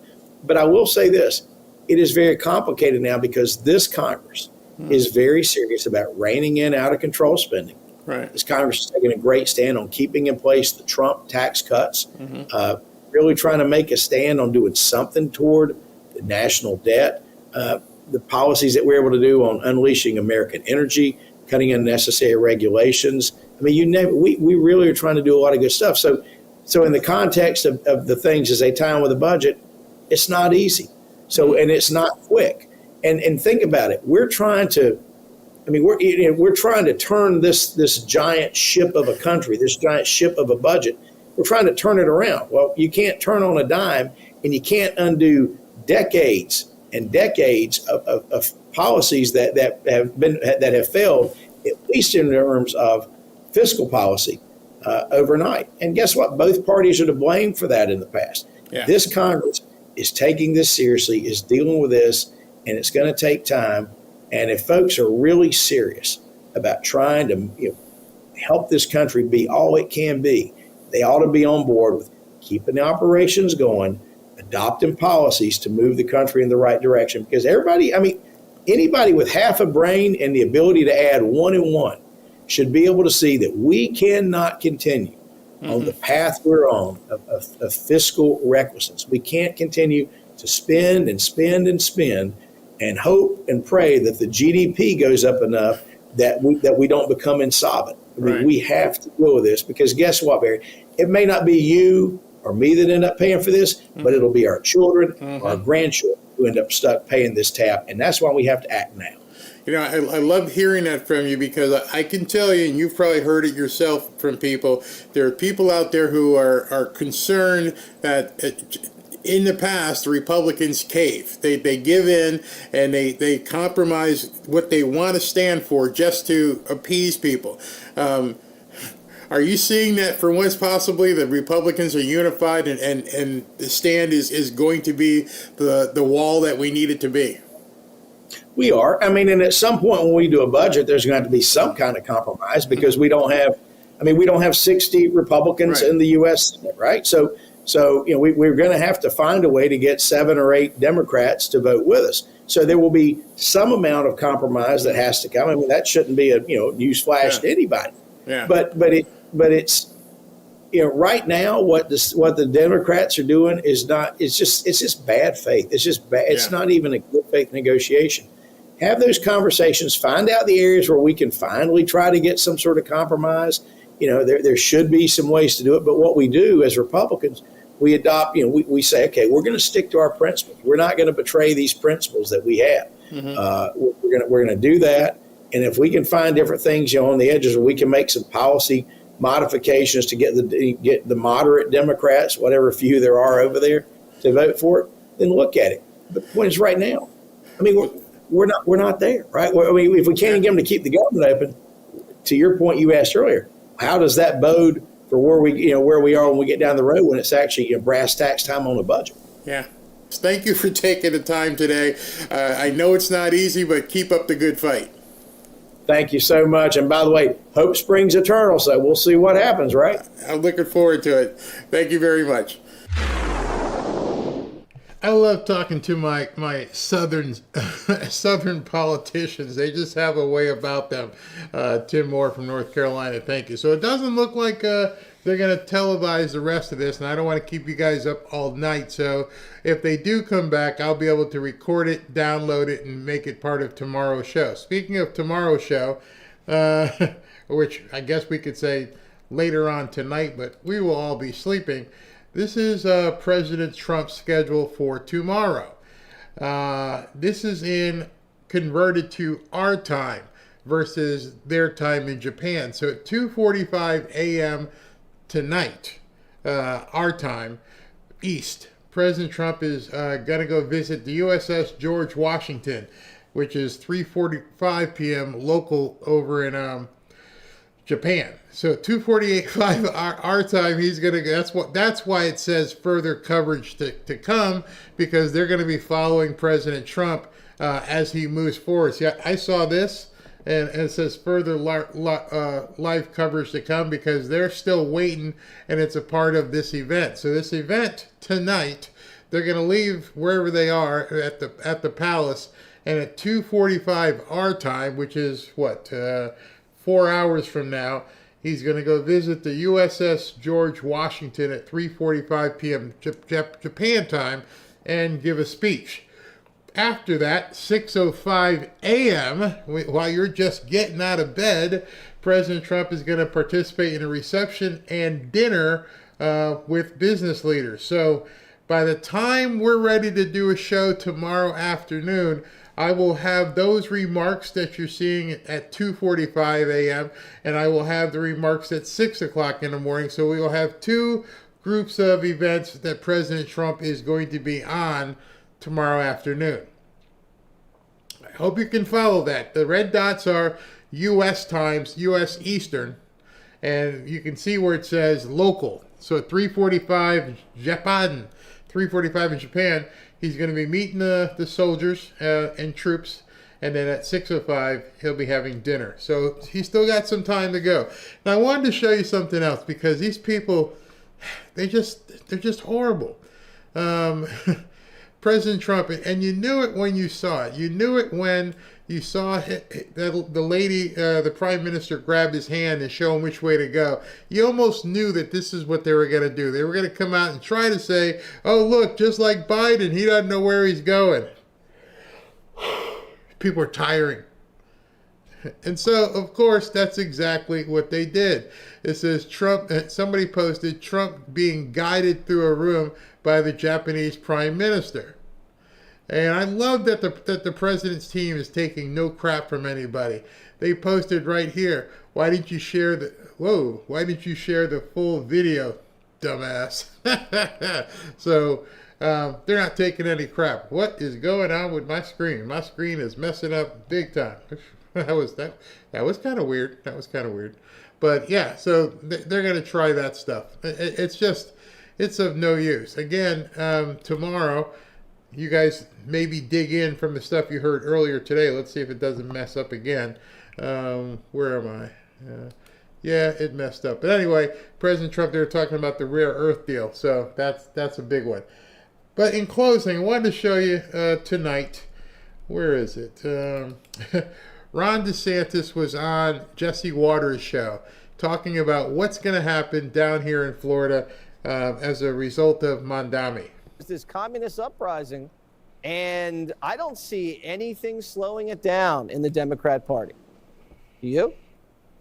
No, this Mondani is the Democrat Party. The minute he gets elected, assuming that happens, and then becomes mayor, he's going to be the most prominent Democrat in America.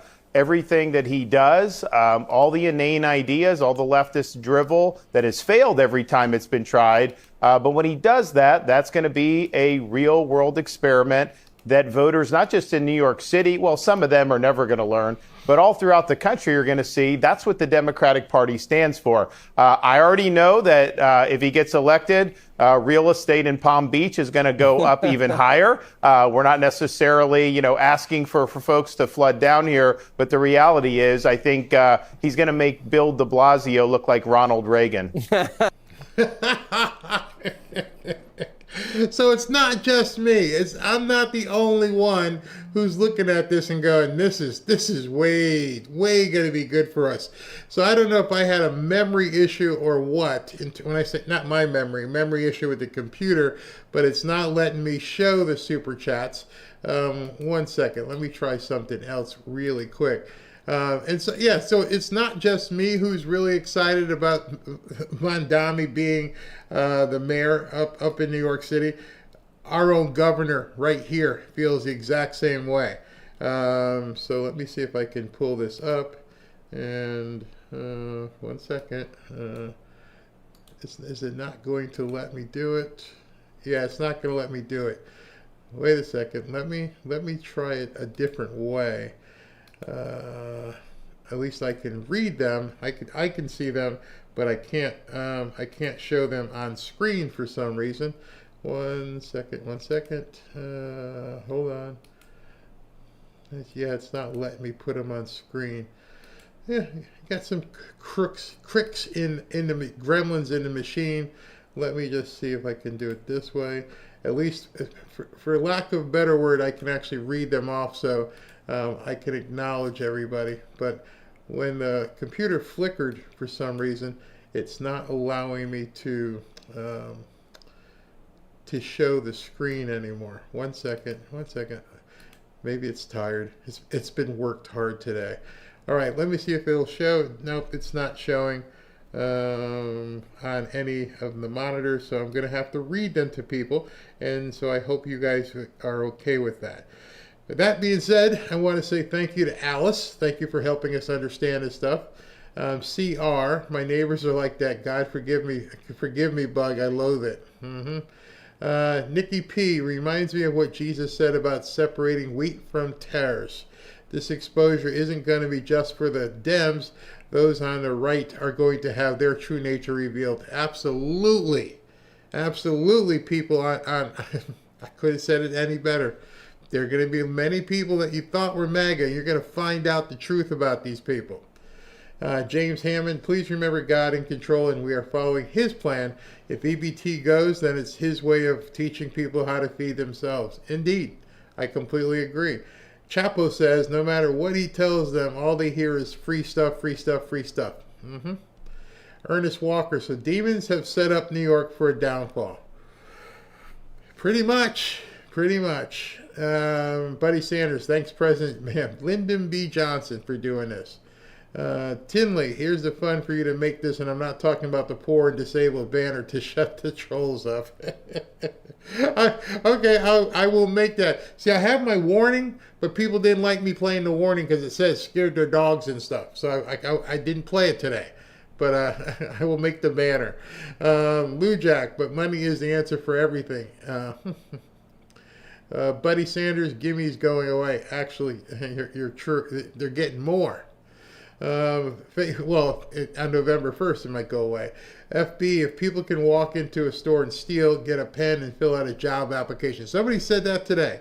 If you're going to do all of this, and you're making videos on TikTok and saying everything and planning that you're going to go steal, why can't you then do that same effort and fill out an application? I guess we're not supposed to say that. I guess we're supposed to ignore that part. Jeanette, the government, that far, far away place that showers us with money. David Yeoman, no money for illegals and idiocracy. Okay. Jeanette, Barry, do you know who was sitting between Howard Lutnick and Stephen Miller? I saw the gentleman with white hair, I believe. I have to look him up to see who that is. Repo 47, I've been watching Fanfare a couple years now, even the Rumble Jumpovers. Thank you for the Bible. Oh, I'm glad you got yours. I read Matthew 6. Those are words to live by. God bless you, Robin Ashley. Absolutely. If you guys have not had a chance to read Matthew 6, 25, 34, that should change your perspective. I think Matthew 6, 25, 34 should be given to every one of these people posting about EBT. Every one of those people. Just put it in the comment. Matthew 6, 25, 34. Just put it there. Maybe some of them will realize they have been led astray. Maybe that guy that sent me that nasty email, I should send it to him. I think I shall. I think I shall send him. No, I will send him. Thank you for the idea. Matthew 6, 25, 34. Nathan Hardcastle, Democrats are going to eat every bit of their stinky pie they have made. Absolutely. David Yeoman, no Queen Kamala rally needed. Al Phelps, have faith, family, it's going to be okay.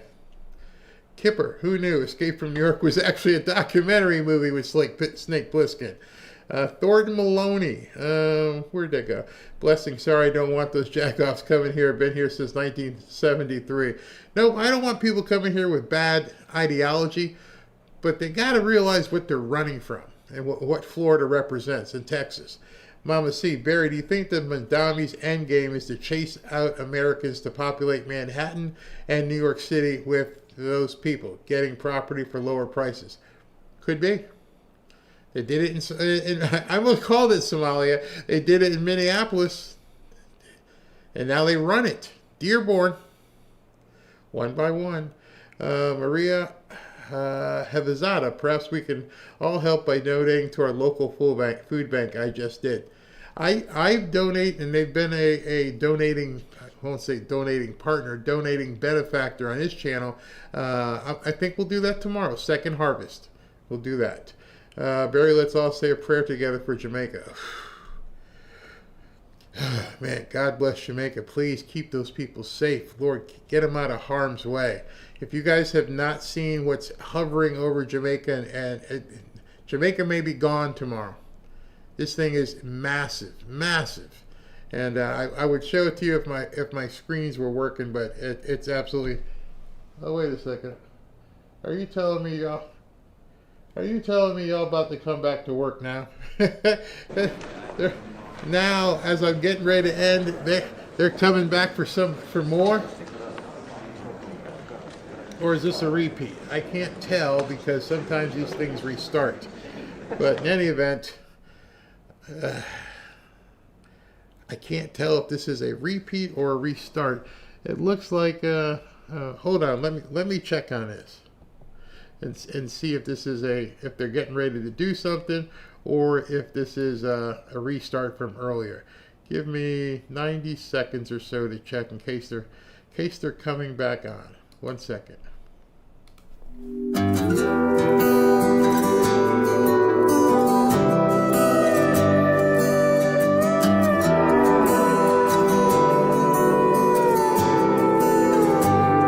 There's somewhere to be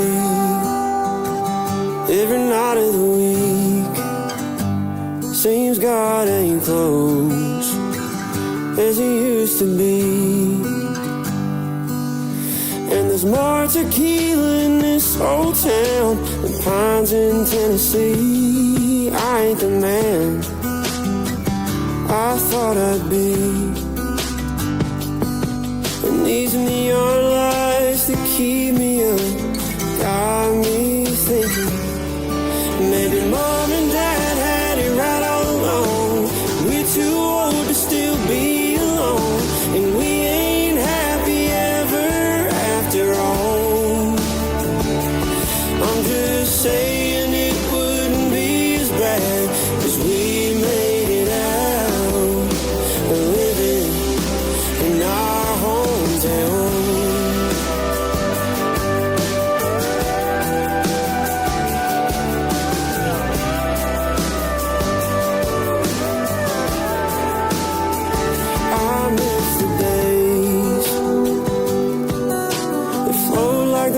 Mississippi, you find a girl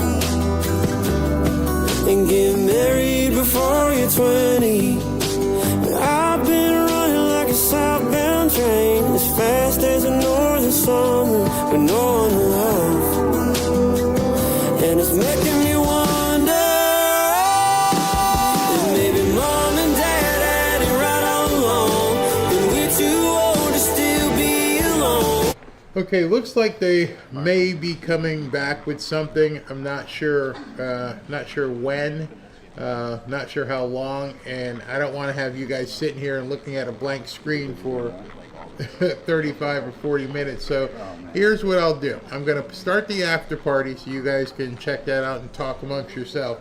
If during the after party they jump back on and they actually come out and do something, because I'm not going anywhere. I'll be sitting right here. So if they come back on, I will jump back on. If not, I will see you guys tomorrow. All right? Let's just do that. All right. See you guys tomorrow, unless they do come back on.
Sir, your message to the families. We are with the Prime Minister and her strong feeling. She's got tremendous feeling. And as you know, I've been here before. Some of the people I've met before. And it continues onward. They've been looking for so many years, so long. And I see these beautiful faces. They're so beautiful. Look at the beautiful faces, every one of them. I see a note from me even. That's very nice. But I've met the families before, and I'm with them all the way, and the U.S. is with them all the way, and we're with Japan, the Prime Minister. Mr. President, do you think you'll be able to talk with Kim Jong-un about the elections? Say it? Do you think you'll be able to talk with Kim Jong-un about the elections? We'll see what's going on. Yeah, we're going to see what's going on. We have not done anything. We've been so busy, we really haven't. But we'll be discussing it. We always have this in mind because it started with Shinzo Abe, and now the Prime Minister is going to be a great Prime Minister, by the way. And it's my honor to be with you again, and we will do everything within our power. Thank you all very much. We appreciate it very much. Thank you. Thank you. Please.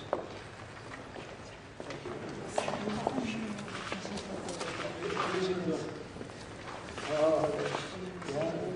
He was great. He was great. Thank you all very much. Beautiful, so beautiful. Thank you. Thank you.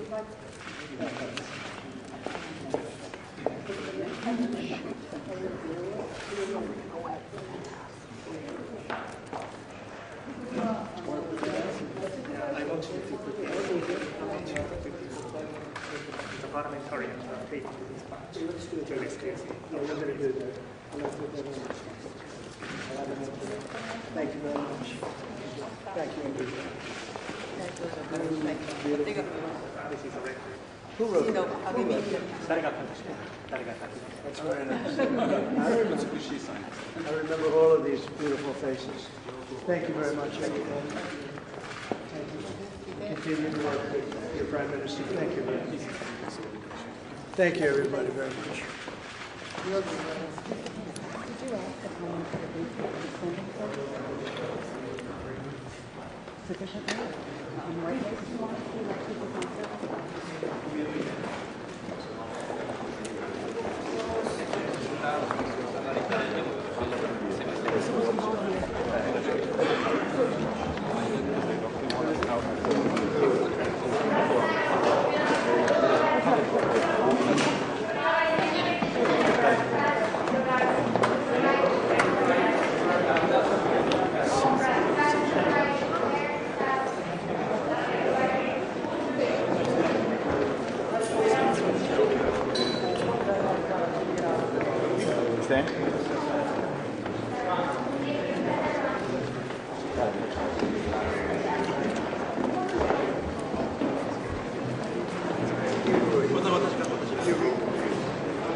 May I ask the members of the press to leave the room? お願いします。あ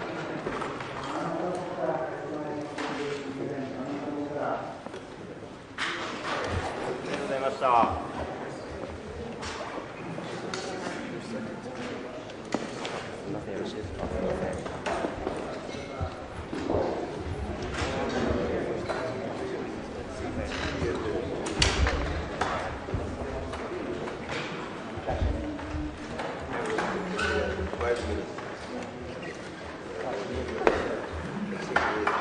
particularly the